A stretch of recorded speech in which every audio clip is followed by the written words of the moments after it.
स्वागत तुहाडा सारिਆਂ ਦਾ ਇੱਕ ਵਾਰ ਫਿਰ ਤੋਂ ਪ੍ਰਾਈਮ ਏਸ਼ੀਆ ਟੀਵੀ ਤੁਸੀਂ ਦੇਖ ਰਹੇ ਹੋ। मैं हाँ नवजीत ਤੇ ਪ੍ਰੋਗਰਾਮ ਦਾ ਨਾਮ ਹੈ ਪ੍ਰਾਈਮ ਟਾਈਮ।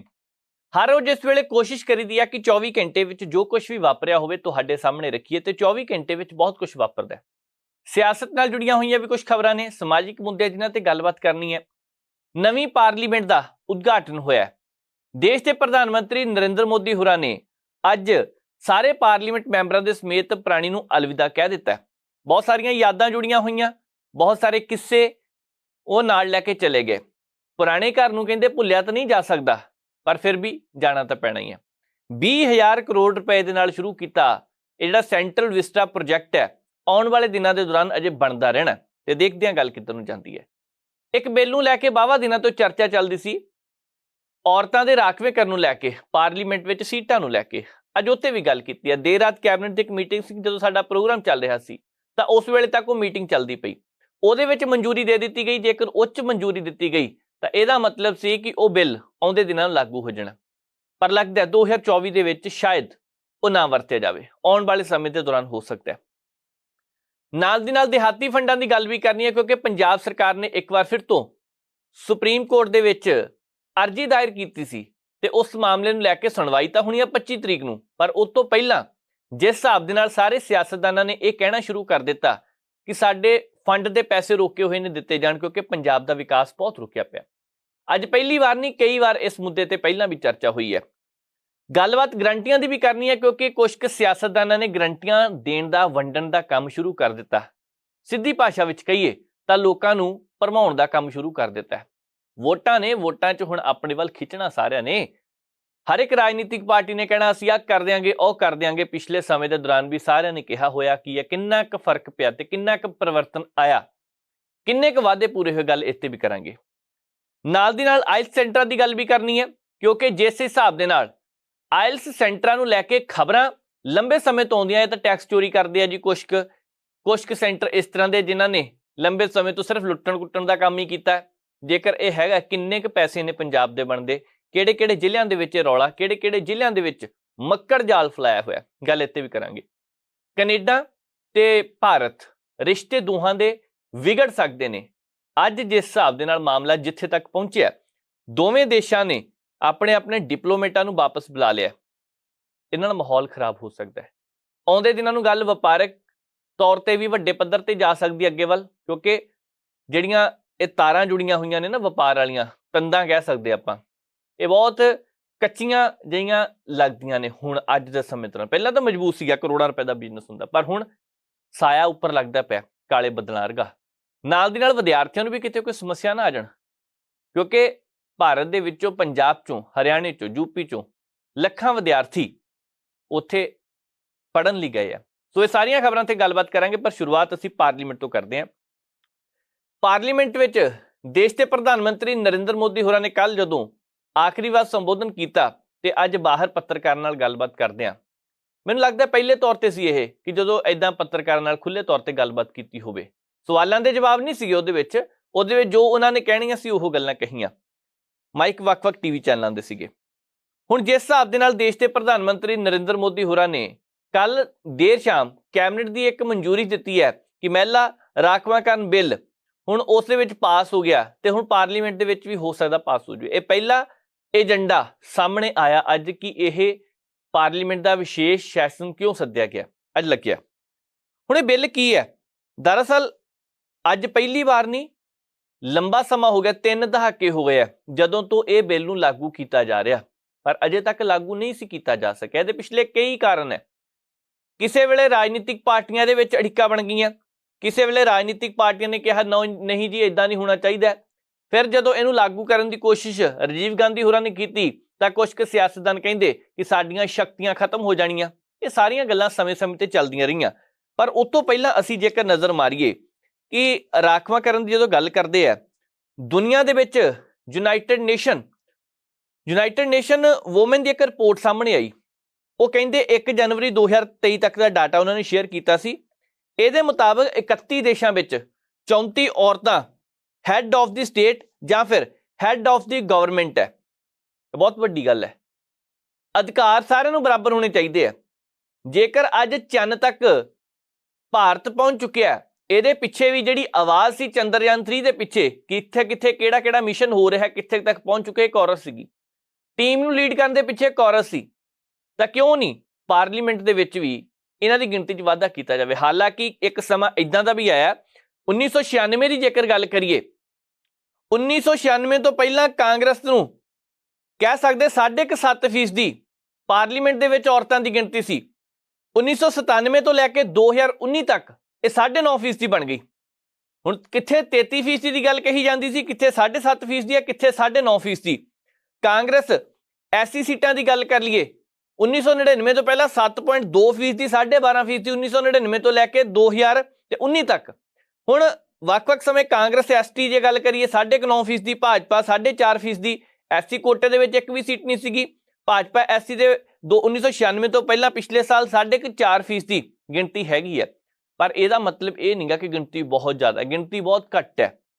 ਹੁਣ ਕੀ ਕਾਰਨ ਸੀਗਾ, ਟਿਕਟਾਂ ਕਿਉਂ ਨਹੀਂ ਦਿੱਤੀਆਂ ਗਈਆਂ ਸੀ, ਕਈ ਤਰ੍ਹਾਂ ਦੇ ਸਵਾਲ ਖੜੇ ਹੁੰਦੇ ਆ। ਹੁਣ ਜਦੋਂ ਜੈਂਡਰ ਇਕੁਐਲਿਟੀ ਦੇ ਲਿਹਾਜ਼ ਨਾਲ ਦੇਖੀਏ ਤਾਂ ਔਰਤਾਂ ਅਤੇ ਮਰਦਾਂ ਦੀ ਬਰਾਬਰੀ ਕਰਨ ਦੇ ਲਈ ਅਜੇ ਵੀ ਤੇ ਅੱਜ ਦੇ ਸਮੇਂ ਤੋਂ ਦੇਖੀਏ 130 ਸਾਲ ਲੱਗਣਗੇ। ਜੇਕਰ ਇਸੇ ਤਰ੍ਹਾਂ ਅੰਕੜਾ ਚੱਲਦਾ ਰਿਹਾ ਤੇ 130 ਸਾਲਾਂ ਤੱਕ ਤਾਂ ਵੋਟਾਂ ਪਾਰਲੀਮੈਂਟ, ਪਤਾ ਨਹੀਂ ਖਰੇ ਇੱਕ ਵਾਰੀ ਹੋਰ ਪਾਰਲੀਮੈਂਟ ਨਵੀਂ ਬਣਾ ਦੇਣੀ, ਕੀ ਪਤਾ ਹੁੰਦਾ। ਜੇ ਹੁਣ 92 ਸਾਲ ਬਾਅਦ ਫੈਸਲਾ ਲੈ ਲਿਆ ਤੇ ਆਉਣ ਵਾਲੇ 100 ਸਾਲ ਦਾ 150 ਸਾਲਾਂ ਦਾ ਕਿਹਨੂੰ ਪਤਾ। ਪਰ 130 ਸਾਲ ਬਾਅਦ ਇਹ ਜੈਂਡਰ ਇਕੁਇਟੀ ਬਰਾਬਰ ਹੋਣੀ ਹੈ। 17 ਦੇਸ਼ਾਂ ਵਿੱਚ ਔਰਤਾਂ ਹੈੱਡ ਆਫ ਦੀ ਸਟੇਟ ਤੇ 19 ਦੇਸ਼ਾਂ ਦੇ ਵਿੱਚ ਹੈੱਡ ਆਫ ਦੀ ਗਵਰਨਮੈਂਟ ਹੈ। ਇਹਦੇ ਵਿੱਚੋਂ 22.8% ਕਹਿ ਸਕਦੇ ਅਸੀਂ ਔਰਤਾਂ ਕੈਬਨਿਟ ਮੈਂਬਰਸ ਹੈ। ਦੁਨੀਆ ਦੇ ਵਿੱਚ ਸਿਰਫ 13 ਦੇਸ਼ ਇਦਾਂ ਦੇ ਹੈ ਜਿਨ੍ਹਾਂ ਦੀ ਕੈਬਨਿਟ ਵਿੱਚ ਔਰਤਾਂ ਦੀ ਗਿਣਤੀ 50% ਜਾਂ ਫਿਰ ਇਹ ਤੋਂ ਜ਼ਿਆਦਾ ਹੈ। ਹੁਣ 13 ਦੇਸ਼ ਹੀ ਦੁਨੀਆ ਦੇ ਆ।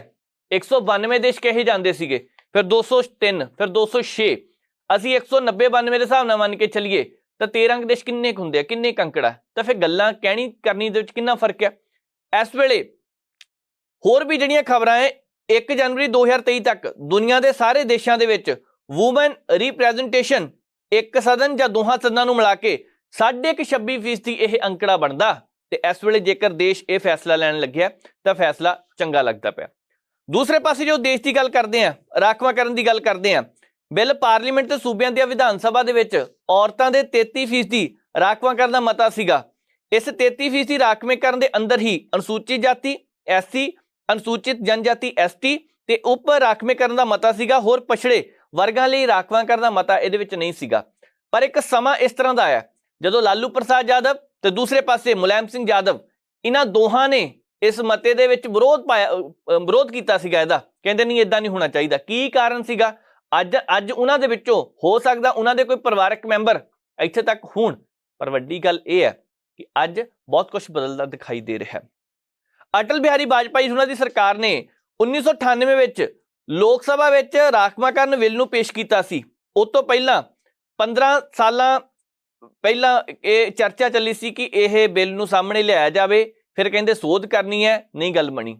ਇੰਦਰਾ ਗਾਂਧੀ ਹੋਰਾਂ ਦੇ ਸਮੇਂ ਤੋਂ ਇਹ ਗੱਲ ਚੱਲਦੀ ਪਈ ਹੈ। ਕਾਂਗਰਸ ਅੱਜ ਕਹਿੰਦੀ ਹੈ ਕਿ ਸਾਡੀ ਦੇਣ ਹੈ, ਇਹ ਮੰਨ ਲੈਂਦੇ ਆ ਕਾਂਗਰਸ ਦੀ ਦੇਣ ਹੈ, ਕਿਉਂਕਿ ਬਹੁਤ ਸਾਰੀਆਂ ਸਕੀਮਾਂ ਵੈਸੇ ਵੀ ਕਾਂਗਰਸ ਦੀਆਂ ਚਲਾਈਆਂ ਹੋਈਆਂ ਸੀ ਜਿਹਨੂੰ ਦੇਸ਼ ਦੀ ਨਰਿੰਦਰ ਮੋਦੀ ਸਰਕਾਰ ਨੇ ਅੱਗੇ ਵੱਲ ਤੋਰਿਆ। ਪਰ 1998 ਵਿੱਚ ਲੋਕ ਸਭਾ ਵਿੱਚ ਮਹਿਲਾ ਰਾਖਵਾਂਕਰਨ ਬਿੱਲ ਨੂੰ ਜਦੋਂ ਪੇਸ਼ ਕੀਤਾ ਗਿਆ ਸੀ, ਕਈ ਪਾਰਟੀਆਂ ਦੇ ਸਹਿਯੋਗ ਨਾਲ ਚੱਲ ਰਹੀ ਵਾਜਪਾਈ ਸਰਕਾਰ ਨੂੰ ਇਸ ਵੇਲੇ ਵਿਰੋਧ ਦਾ ਸਾਹਮਣਾ ਕਰਨਾ ਪਿਆ ਸੀ। ਉਸ ਵੇਲੇ ਫਿਰ ਕੰਮ ਅਟਕਿਆ। 1999, 2002, 2003 ਤੋਂ ਲੈ ਕੇ 2004 ਉਦੋਂ ਵੀ ਇਹਨੂੰ ਪਾਸ ਕਰਾਉਣ ਦੀ ਕੋਸ਼ਿਸ਼ ਕੀਤੀ ਸੀ, ਪਰ ਨਹੀਂ, ਗੱਲ ਉਦੋਂ ਵੀ ਨਹੀਂ ਬਣੀ। ਫਿਰ ਬਿੱਲ ਨਹੀਂ ਪਾਸ ਹੋ ਸਕਿਆ, ਗੱਲ ਅੱਗੇ ਵੱਲ ਤੁਰ ਗਈ। ਯੂਪੀਏ ਦੀ ਸਰਕਾਰ ਨੇ 2008 ਵਿੱਚ ਸੋਚਿਆ ਕਿ ਕਿਸੇ ਨਾ ਕਿਸੇ ਤਰੀਕੇ ਇਹਦੇ ਵਿੱਚ ਸੋਧ ਕਰੀਏ। 108ਵੀਂ ਸੋਧ ਉਦੋਂ ਕੀਤੀ ਗਈ ਤਾਂ ਫਿਰ ਮਹਿਲਾ ਰਾਖਵਾਂਕਰਨ ਬਿੱਲ ਨੂੰ ਕਹਿੰਦੇ ਲੈ ਕੇ ਅੱਗੇ ਵੱਲ ਵੱਧਦੇ ਆ, ਪਰ ਨਹੀਂ, ਫਿਰ ਨਹੀਂ ਗੱਲ ਬਣੀ। ਉਦੋਂ ਵੀ ਕਈਆਂ ਨੇ ਵਿਰੋਧ ਕਰ ਦਿੱਤਾ। ਰਾਜ ਸਭਾ ਵਿੱਚ ਪੇਸ਼ ਕੀਤਾ 9 ਮਾਰਚ 2010 ਨੂੰ ਬਹੁਮਤ ਨਾਲ ਪਾਸ ਹੋ ਗਿਆ। ਭਾਜਪਾ, ਖੱਬੇ ਪਾਰਟੀਆਂ ਤੇ ਜੇਡੀਯੂ ਨੇ ਇਹਦੇ ਵਿੱਚ ਸਮਰਥਨ ਦਿੱਤਾ ਸੀ, ਉਦੋਂ ਵੀ ਸਮਰਥਨ ਦਿੱਤਾ ਸੀ, ਪਰ ਨਹੀਂ, ਲੋਕ ਸਭਾ ਵਿੱਚ ਅੱਗੇ ਵੱਲ ਨਹੀਂ ਵੱਧ ਸਕਿਆ ਸੀ। ਕਿਤੇ ਨਾ ਕਿਤੇ ਅੜਿੱਕਾ ਲੱਗਦਾ ਗਿਆ। 2014 ਵਿੱਚ ਜਦੋਂ ਨਰਿੰਦਰ ਮੋਦੀ ਹੋਰਾਂ ਦੀ ਸਰਕਾਰ ਆਉਂਦੀ ਹੈ, ਇਹਨਾਂ ਨੇ ਵੀ ਸੁਪਨਾ ਦੇਖਿਆ ਕਿ ਬਹੁਤ ਜਲਦੀ ਰਾਖਵਾਂਕਰਨ ਬਿੱਲ, ਮਹਿਲਾ ਰਾਖਵਾਂਕਰਨ ਬਿੱਲ ਲਿਆਂਦਾ ਜਾਵੇ, ਪਰ ਪਤਾ ਨਹੀਂ ਕਿਉਂ, ਕੀ ਕਾਰਨ ਸੀਗੇ, ਉਸਲੇ ਵੀ ਚੁੱਪ ਵੱਟੀ ਰੱਖੀ। 2019 ਦੀਆਂ ਲੋਕ ਸਭਾ ਦੀਆਂ ਚੋਣਾਂ ਤੋਂ ਪਹਿਲਾਂ ਵੀ ਗੱਲ ਉੱਠੀ, ਪਰ ਨਹੀਂ, ਫਿਰ ਗੱਲ ਸ਼ਾਂਤ ਹੋ ਗਈ।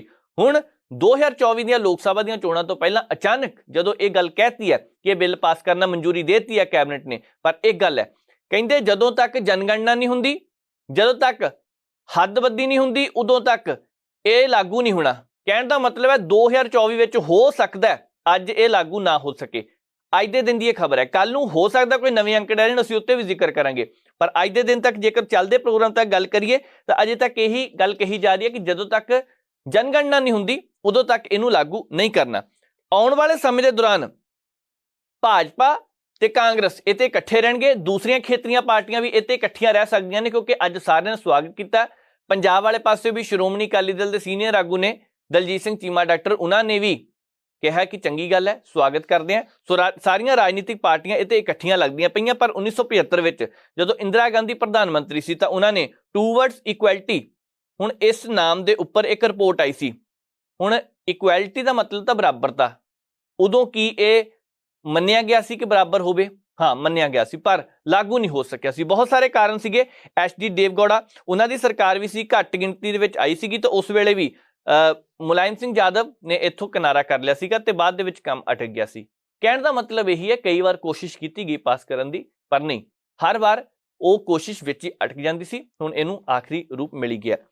ਪ੍ਰਧਾਨ ਮੰਤਰੀ ਸਾਹਿਬ ਦੇ ਭਾਸ਼ਣ ਦੀ ਜੇਕਰ ਗੱਲ ਕਰੀਏ ਤਾਂ ਉਹਨਾਂ ਨੇ ਆਪਣੇ ਭਾਸ਼ਣ ਦੇ ਵਿੱਚ ਬਹੁਤ ਸਾਰੀਆਂ ਗੱਲਾਂ ਕੀਤੀਆਂ। ਹੁਣ ਇੱਥੋਂ ਤੱਕ ਇਹ ਵੀ ਕਹਿਤਾ ਕਿ ਭਾਰਤ ਅੰਮ੍ਰਿਤ ਕਾਲ ਵੱਲ ਹੈ, 140 ਕਰੋੜ ਦੇਸ਼ ਵਾਸੀਆਂ ਦੀਆਂ ਦੁਆਵਾਂ ਦੇ ਕਰਕੇ ਸਾਰਾ ਕੁਝ ਹੋਇਆ, ਵਿਕਾਸ ਦਾ ਪਹੀਆ ਤੇਜ਼ ਕੀਤਾ ਜਾਵੇਗਾ, ਆਉਣ ਵਾਲੇ ਸਮੇਂ ਦੇ ਦੌਰਾਨ ਅਸੀਂ ਅਰਥ ਵਿਵਸਥਾ ਨੂੰ ਹੋਰ ਅੱਗੇ ਵੱਲ ਲੈ ਕੇ ਜਾਵਾਂਗੇ। ਨਾਲ ਹੀ ਨਾਲ ਸੋਸ਼ਲ ਮੀਡੀਆ ਤੇ ਇੱਕ ਵੱਖਰੀ ਚਰਚਾ ਚੱਲ ਪਈ। ਉਹ ਕਹਿੰਦੇ ਲੋਕ ਨੌਕਰੀਆਂ ਚਾਹੁੰਦੇ ਆ, ਲੋਕ ਮਹਿੰਗਾਈ ਘੱਟ ਕਰਨਾ ਚਾਹੁੰਦੇ ਆ, ਲੋਕ ਚਾਹੁੰਦੇ ਨੇ ਤੁਸੀਂ ਰੋਜ਼ਗਾਰ ਦੇ ਮੌਕੇ ਪੈਦਾ ਕਰੋ, ਲੋਕ ਚਾਹੁੰਦੇ ਨੇ ਕਿ ਤੁਸੀਂ ਸਾਰਿਆਂ ਨੂੰ ਨੌਕਰੀਆਂ ਦੇਵੋ। 5 ਕਰੋੜ ਨੌਕਰੀਆਂ ਦੇਣ ਦਾ ਐਲਾਨ ਕੀਤਾ ਸੀ ਸਰਕਾਰ, ਕਹਿੰਦੀ ਅਸੀਂ ਟਾਰਗੇਟ ਪੂਰਾ ਕਰ ਲਿਆ। ਬਾਕੀ ਦੇਖਦੇ ਹਾਂ ਆਉਣ ਵਾਲੇ ਸਮੇਂ 'ਚ ਕਿੰਨਾ ਕੁ ਟਾਰਗੇਟ ਪੂਰਾ ਹੁੰਦਾ, ਕਿੰਨਾ ਕੁ ਨਹੀਂ। ਅੱਗੇ ਵਧਦੇ ਹਾਂ, ਗੱਲ ਕਰਨੀ ਹੈ ਰੂਰਲ ਡਿਵੈਲਪਮੈਂਟ ਫੰਡ ਦੀ, RDF। ਮਾਮਲਾ ਲੰਬੇ ਸਮੇਂ ਤੋਂ ਅਟਕਿਆ ਹੋਇਆ, ਲਟਕਿਆ ਹੋਇਆ। ਪੰਜਾਬ ਦੀ ਸਰਕਾਰ ਕਹਿੰਦੀ ਹੈ ਕਿ ਸਾਡਾ ਘੱਟੋ ਘੱਟ 3300 ਕਰੋੜ ਰੁਪਏ ਤੋਂ ਵੱਧ ਦਾ ਬਕਾਇਆ ਕੇਂਦਰ ਸਰਕਾਰ ਦੇ ਵੱਲ ਹੈ ਤੇ ਕੇਂਦਰ ਸਰਕਾਰ ਇਹ ਪੈਸੇ ਦੇਣ ਨੂੰ ਤਿਆਰ ਨਹੀਂ। ਹੁਣ ਕੁਝ ਕੁ ਦਿਨ ਪਹਿਲਾਂ ਇਹ ਰੁਪਇਆ ਜਿਹੜਾ 3622 ਕਰੋੜ ਬਣ ਚੁੱਕਿਆ, ਸ਼ਾਇਦ ਜੇ ਮੈਂ ਗਲਤ ਨਹੀਂ ਤਾਂ ਅੰਕੜੇ ਕਹਿੰਦੇ ਆ 3622 ਕਰੋੜ ਰੁਪਇਆ। ਹੁਣ ਰੂਰਲ ਡਿਵੈਲਪਮੈਂਟ ਫੰਡ ਹੁੰਦਾ ਕੱਲ ਹੀ ਹੈ। ਰੂਰਲ ਡਿਵੈਲਪਮੈਂਟ ਫੰਡ ਜੇਕਰ ਪਿੰਡਾਂ ਦੇ ਵਿੱਚ ਕੋਈ ਵਿਕਾਸ ਕਰਨਾ, ਸੜਕ ਬਣਾਉਣੀ, ਗਲੀਆਂ ਬਣਾਉਣਾ, ਸਾਰੇ ਪਾਸੇ ਇਹ ਪੈਸਾ ਇਕੱਠਾ ਕੀਤਾ ਜਾਂਦਾ ਜਿਹੜਾ ਇਹ ਲੱਗਦਾ। ਕਿਸਾਨਾਂ ਲਈ ਜੇਕਰ ਕੋਈ ਜ਼ਰੂਰਤ ਹੈ, ਕੋਈ ਸਕੀਮਾਂ, ਉਹਦੇ ਵਿੱਚੋਂ ਇਹ ਸਾਰਾ ਪੈਸਾ ਇਹਦੇ ਵਿੱਚੋਂ ਖਰਚ ਹੋਣਾ। ਪਰ ਅੱਜ ਕੀ ਕਾਰਨ ਹੈ ਕਿ ਇਹਦੇ ਵੱਲ ਧਿਆਨ ਨਹੀਂ ਦਿੱਤਾ ਜਾ ਰਿਹਾ? ਪਿਛਲੇ ਦਿਨੀ ਜਦੋਂ ਮਾਮਲਾ ਸੁਪਰੀਮ ਕੋਰਟ ਵਿੱਚ ਪਹੁੰਚਿਆ 2 ਮਹੀਨੇ ਪਹਿਲਾਂ, ਤਾਂ ਪੰਜਾਬ ਦੇ AG ਜਿਹੜੇ ਲੱਗਦਾ ਪਿਆ ਕਿ ਬਦਲਣ ਦੀ ਤਿਆਰੀ ਕੀਤੀ ਜਾ ਰਹੀ ਥੋੜੇ ਕੁ ਦਿਨ ਤੱਕ, ਐਡਵੋਕੇਟ ਵਿਨੋਦ ਕਈ, ਹੁਣ ਉਹਨਾਂ ਨੇ ਇਸ ਮਾਮਲੇ ਤੇ ਉਹਨਾਂ ਨੂੰ ਹਰੀ ਝੰਡੀ ਦੇ ਦਿੱਤੀ ਗਈ ਸੀ ਕਿ AG ਸਾਹਿਬ ਤੁਸੀਂ ਕੇਸ ਅੱਗੇ ਵੱਲ ਲੈ ਕੇ ਜਾਓ।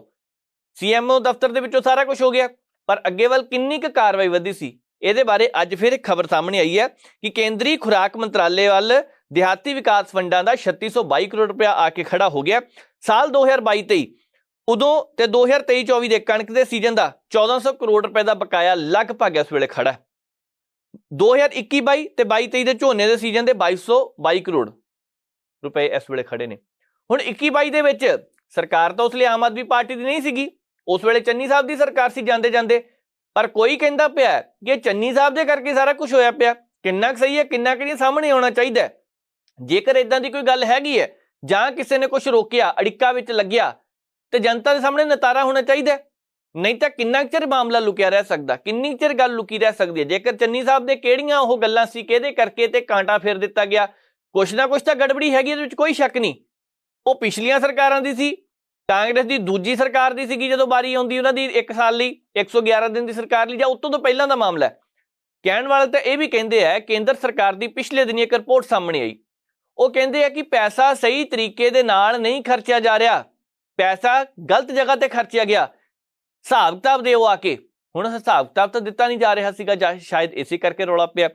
ਹੁਣ ਫਿਰ ਇੱਕ ਵਾਰ ਤੋਂ ਦਿਹਾਤੀ ਫੰਡ ਰੋਕੇ ਜਾਣ ਦੇ ਕਰਕੇ ਲਿੰਕ ਸੜਕਾਂ ਦਾ ਕੰਮ ਰੁਕਿਆ ਪਿਆ, ਮੁਰੰਮਤ ਦਾ ਕੰਮ ਰੁਕਿਆ ਪਿਆ। ਇਹਦੇ ਕਰਕੇ ਲੋਕ ਪਰੇਸ਼ਾਨ ਨੇ। ਸਰਕਾਰ ਕਹਿ ਰਹੀ ਹੈ ਅਸੀਂ ਪੈਸੇ ਖਰਚਣੇ ਤੇ ਖਰਚੀਏ ਕਿੱਥੋਂ, ਸਾਡੇ ਕੋਲ ਇੰਨੇ ਪੈਸੇ ਨਹੀਂਗੇ। ਤੇ ਹੁਣ ਜੇ ਵਾਕਈ ਪੈਸੇ ਨਹੀਂਗੇ ਤਾਂ ਆਉਂਦੇ ਸਮੇਂ ਦੇ ਦੌਰਾਨ ਨੁਕਸਾਨ ਵੱਡੇ ਪੱਧਰ ਤੇ ਪੰਜਾਬ ਦਾ ਹੀ ਹੋਣਾ ਜੇਕਰ ਕਿਸੇ ਨੇ ਇੱਧਰ ਧਿਆਨ ਨਾ ਦਿੱਤਾ ਤਾਂ। ਵੈਸੇ ਇੱਕ ਚਰਚਾ ਹੋਰ ਚੱਲਦੀ ਪਈ ਹੈ ਕਿ ਕੁਝ ਕੁ ਦਿਨਾਂ ਤੱਕ ਇਹ ਫੰਡ ਰਿਲੀਜ਼ ਹੋ ਸਕਦਾ ਹੈ। ਪਰ ਇਹੀ ਗੱਲ ਤਾਂ ਜਦੋਂ ਕਾਂਗਰਸ ਦੀ ਸਰਕਾਰ ਸੀ, ਮਨਪ੍ਰੀਤ ਸਿੰਘ ਬਾਦਲ ਹੋਰਾਂ ਨੇ ਵੀ ਕਈ ਵਾਰ ਕਹੀ ਜਦੋਂ GST ਦੇ ਮਾਮਲੇ ਤੇ ਬਕਾਇਆ ਪੰਜਾਬ ਦਾ ਰੁਕਿਆ ਪਿਆ ਸੀ, ਨਿਰਮਲਾ ਸੀਤਾਰਮਨ ਹੋਰਾਂ ਨੇ ਉਹਨਾਂ ਨੇ ਕਈ ਵਾਰ ਗੱਲਬਾਤ ਕੀਤੀ, ਉਦੋਂ ਵੀ ਇਸੇ ਤਰ੍ਹਾਂ ਦਾ ਰੌਲਾ ਸੀਗਾ। ਪਰ ਬਾਅਦ ਦੇ ਵਿੱਚ ਚਲੋ ਹੌਲੀ ਹੌਲੀ ਕਰਕੇ GST ਵਾਲੇ ਪੈਸੇ ਤਾਂ ਮੋੜ ਦਿੱਤੇ, ਪਰ ਰੂਰਲ ਡਿਵੈਲਪਮੈਂਟ ਫੰਡ ਦਾ ਪੈਸਾ ਜੋ ਲੰਬੇ ਸਮੇਂ ਤੋਂ ਰੁਕਿਆ ਪਿਆ ਅਜੇ ਤੱਕ ਦੇਣ ਦੀ ਤਿਆਰੀ ਨਹੀਂ ਕੀਤੀ ਜਾ ਰਹੀ, ਜਿਹਦੇ ਕਰਕੇ ਲੱਗਦਾ ਪਿਆ ਕਿ ਨੁਕਸਾਨ ਵੱਡੇ ਪੱਧਰ ਤੇ ਪੰਜਾਬ ਦਾ ਹੀ ਹੋਣਾ। ਬਾਕੀ ਆਉਣ ਵਾਲੇ ਸਮੇਂ 'ਚ ਦੇਖਦੇ ਹਾਂ ਕਿਸ ਹਿਸਾਬ ਨਾਲ ਗੱਲ ਜਾਂਦੀ ਹੈ। ਮਨਪ੍ਰੀਤ ਸਿੰਘ ਬਾਦਲ ਨੇ ਵੈਸੇ 21 ਜਨਵਰੀ 2021 ਨੂੰ ਇਸ ਮਾਮਲੇ 'ਚ ਸੁਪਰੀਮ ਕੋਰਟ ਦਾ ਰੁਖ ਕਰਨ ਦੀ ਗੱਲ ਆਖੀ ਸੀ, ਪਰ ਬਾਅਦ ਦੇ ਵਿੱਚ ਕਹਿੰਦੇ ਆ ਕਿ ਥੋੜਾ ਜਿਹਾ ਮਾਮਲਾ ਠੀਕ ਹੋ ਗਿਆ ਸੀ, ਇਸ ਕਰਕੇ ਉਹਨਾਂ ਨੇ ਉਧਰ ਵੱਲ ਜਾਣ ਦੀ ਕੋਸ਼ਿਸ਼ ਨਹੀਂ ਕੀਤੀ। ਪਰ ਮੁੱਢਲੇ ਪੜਾਅ ਦੇ ਵਿੱਚ ਸਰਕਾਰ ਸੁਪਰੀਮ ਕੋਰਟ 'ਚ ਪਹੁੰਚੀ ਸੀ। 25 ਤਰੀਕ ਨੂੰ ਇੱਥੇ ਸੁਣਵਾਈ ਹੈ, ਸੋ ਦੇਖਦੇ ਹਾਂ ਪੈਸੇ ਵਾਪਸ ਛੱਡੇ ਜਾਣਗੇ ਜਾਂ ਫਿਰ ਨਹੀਂ। ਪਰ ਇੰਨਾ ਜ਼ਰੂਰ ਹੈ 6 ਜੂਨ 2022 ਨੂੰ ਪੰਜਾਬ ਦਿਹਾਤੀ ਵਿਕਾਸ ਐਕਟ ਸੋਧ ਬਿੱਲ ਵੀ ਪਾਸ ਕਰ ਦਿੱਤਾ ਗਿਆ ਸੀ, ਜਿਹਦੇ ਬਾਵਜੂਦ ਵੀ ਸਰਕਾਰ ਅਜੇ ਤੱਕ ਤਬਾਹ ਫੜ ਨਹੀਂ ਰਹੀ, ਫੜੇਗੀ ਜਾਂ ਨਹੀਂ ਕਿਹਾ ਨਹੀਂ ਜਾ ਸਕਦਾ। ਪਰ ਇੰਨਾ ਜ਼ਰੂਰ ਹੈ ਪੰਜਾਬ ਦਾ ਨੁਕਸਾਨ ਹੋ ਰਿਹਾ ਹੈ, ਪੰਜਾਬ ਦੇ ਲੋਕਾਂ ਦਾ ਨੁਕਸਾਨ ਹੋ ਰਿਹਾ ਹੈ, ਵਿਕਾਸ ਦੇ ਨਾਂ ਤੇ ਜਿਹੜਾ ਕੰਮ ਰੁਕਿਆ ਪਿਆ ਉਹਦਾ ਨੁਕਸਾਨ ਹੋ ਰਿਹਾ, ਜਲਦੀ ਤੋਂ ਜਲਦੀ ਠੀਕ ਕਰਨ ਦੀ ਜ਼ਰੂਰਤ ਹੈ। ਇੱਕ ਪਾਸੇ ਤਾਂ ਸਰਕਾਰ ਕਹਿੰਦੀ ਰੂਰਲ ਡਿਵੈਲਪਮੈਂਟ ਦਾ ਪੈਸਾ ਰੁਕਿਆ ਹੋਇਆ, ਦੂਸਰੇ ਪਾਸੇ ਗਰੰਟੀਆਂ ਦੇਣ ਦਾ ਸਿਲਸਿਲਾ ਜੋ ਸ਼ੁਰੂ ਹੋਇਆ, ਇਹਨੂੰ ਦੇਖ ਕੇ ਸਾਰੇ ਹੈਰਾਨ ਹੈ। ਸਾਰੀਆਂ ਰਾਜਨੀਤਿਕ ਪਾਰਟੀਆਂ ਦੇ ਕਈ ਸਿਆਸਤਦਾਨ ਵੱਖ-ਵੱਖ ਸੂਬਿਆਂ ਵਿੱਚ ਜਾ ਰਹੇ ਆ, ਉੱਥੇ ਜਾ ਕੇ ਪ੍ਰਚਾਰ ਕਰਦੇ ਪਾਰਟੀ ਦਾ, ਨਾਲੇ ਕਹਿੰਦੇ ਪਏ ਕੰਮ ਕੀਤਾ ਹੀ ਅਸੀਂ ਆ, ਦੂਸਰੀਆਂ ਰਾਜਨੀਤਿਕ ਪਾਰਟੀਆਂ ਨੇ ਤਾਂ ਕੁਝ ਕੀਤਾ ਹੀ ਨਹੀਂ। ਚਲੋ ਇਹ ਵੀ ਮੰਨ ਲੈਂਦੇ ਆ, ਸਿਆਸੀ ਪਾਰਟੀਆਂ ਨੇ ਇੱਕ ਦੂਸਰੇ ਦੇ ਉੱਪਰ ਦੋਸ਼ ਲਗਾਉਣੇ ਹੁੰਦੇ ਆ। ਕੱਲ ਜਦੋਂ ਅਸੀਂ ਤੇਲੰਗਾਨਾ ਦੀ ਗੱਲ ਕਰਦੇ ਸੀ ਕਿ ਰਾਹੁਲ ਗਾਂਧੀ ਹੋਰਾਂ ਨੇ ਕੁਝ ਕੁ ਐਲਾਨ ਕੀਤੇ, ਜਿਹਦੇ ਵਿੱਚ ਸਿਲੰਡਰ 500 ਰੁਪਏ ਦਾ ਕਹਿੰਦੇ ਹੋਣਾ, 2500 ਰੁਪਏ ਔਰਤਾਂ ਨੂੰ ਪ੍ਰਤੀ ਮਹੀਨਾ ਦੇਣੇ ਆਪਾਂ। ਚਲੋ ਉਹ ਉਹਨਾਂ ਨੇ ਕਿਸ ਹਿਸਾਬ ਦੇ ਨਾਲ ਐਲਾਨ ਕੀਤਾ ਇਹ ਤਾਂ ਸਰਕਾਰ ਜਾਣਦੀ ਹੋਵੇਗੀ, ਕਿਉਂਕਿ ਪਾਲਿਸੀ ਉਹਨਾਂ ਨੇ ਬਣਾਉਣੀ ਆ। ਪੰਜਾਬ ਦੇ ਵਿੱਚ ਵੀ ਕੀਤੇ 1000 ਰੁਪਏ ਦਾ ਅਜੇ ਤੱਕ ਨਹੀਂ ਮਿਲ ਸਕੇ। ਇਹ ਵੀ ਕਿਹਾ ਗਿਆ 500 ਰੁਪਏ ਫਸਲਾਂ ਤੇ ਬੋਨਸ ਦੇ ਦੇਣਾ, ਨਾਲ ਇਹ ਵੀ ਕਿਹਾ ਗਿਆ ਕਿਸਾਨਾਂ ਨੂੰ ਜੇਕਰ ਸ਼ਾਇਦ ਕਿਸ਼ਤ ਉਹਨਾਂ ਨੇ ਦੇਣੀ ਹੈ 12,500 ਰੁਪਏ ਖੇਤ ਮਜ਼ਦੂਰਾਂ ਨੂੰ ਤੇ 15,000 ਰੁਪਏ ਕਿਸਾਨਾਂ ਨੂੰ। ਚਲੋ ਚੰਗੀ ਗੱਲ ਹੈ। ਉਸ ਤੋਂ ਬਾਅਦ 10 ਲੱਖ ਰੁਪਏ ਦਾ ਇੱਕ ਵਿਦਿਆਰਥੀਆਂ ਲਈ ਕਾਰਡ ਬਣਾਉਣਾ। ਹੁਣ ਰਾਜੀਵ ਗਾਂਧੀ ਬੀਮਾ ਵੀ ਮਿਲਣਾ 10 ਲੱਖ ਰੁਪਏ। ਚਲੋ ਇਹ ਸਾਰੀਆਂ ਚੀਜ਼ਾਂ, ਸਾਰੇ ਐਲਾਨ ਚੰਗੇ ਹੈ। ਬਿਜਲੀ ਵੀ ਕਹਿੰਦੇ ਸੀ ਅਸੀਂ 200 ਯੂਨਿਟ ਦੇ ਦੇਣੀ, ਪੰਜਾਬ ਦੇ ਵਿੱਚ ਵੀ ਸਰਕਾਰ ਕਹਿੰਦੀ ਪਈ ਕਿ ਅਸੀਂ 300 ਯੂਨਿਟਾਂ ਦਿੱਤੀਆਂ ਪਈਆਂ, 2 ਮਹੀਨੇ ਦੇ 600 ਹੈ ਤੇ 90% ਲੋਕਾਂ ਦੇ ਘਰਾਂ ਦਾ ਬਿੱਲ ਜ਼ੀਰੋ ਆ ਰਿਹਾ, ਜਿਹਦੇ ਕਰਕੇ ਸਾਨੂੰ ਲੱਗਦਾ ਕਿ ਬਹੁਤ ਚੰਗਾ ਫੈਸਲਾ ਅਸੀਂ ਦੂਜੇ ਸੂਬੇ ਦੇ ਵਿੱਚ ਵੀ ਕਰਾਂਗੇ। ਅਸੀਂ ਉਹ ਦੂਜੇ ਸੂਬੇ ਦੀ ਗੱਲ ਕਰਦੇ ਹਾਂ। ਕੱਲ ਕਾਂਗਰਸ ਨੇ ਗਰੰਟੀਆਂ ਦਿੱਤੀਆਂ ਸੀ, ਸ਼ਾਮੀ ਫਿਰ ਆਮ ਆਦਮੀ ਪਾਰਟੀ ਦੇ ਸੁਪਰੀਮੋ ਅਰਵਿੰਦ ਕੇਜਰੀਵਾਲ ਵੀ ਪਹੁੰਚ ਗਏ ਮੱਧ ਪ੍ਰਦੇਸ਼, ਉੱਥੇ ਜਾ ਕੇ ਉਹਨਾਂ ਨੇ ਗਰੰਟੀਆਂ ਦਿੱਤੀਆਂ। 10 ਕੁ ਗਰੰਟੀਆਂ ਤਾਂ ਸ਼ਾਇਦ ਦਿੱਤੀਆਂ ਹੀ ਉਹਨਾਂ ਨੇ। ਭਾਜਪਾ ਨੇ ਕਹਿੰਦੇ 18 ਸਾਲ 'ਚ ਕੀਤਾ ਕਿ ਇਹ ਸੂਬੇ ਦਾ ਵਿਕਾਸ ਨਹੀਂ ਕੀਤਾ, ਵਿਨਾਸ਼ ਕਰਕੇ ਰੱਖ ਦਿੱਤਾ।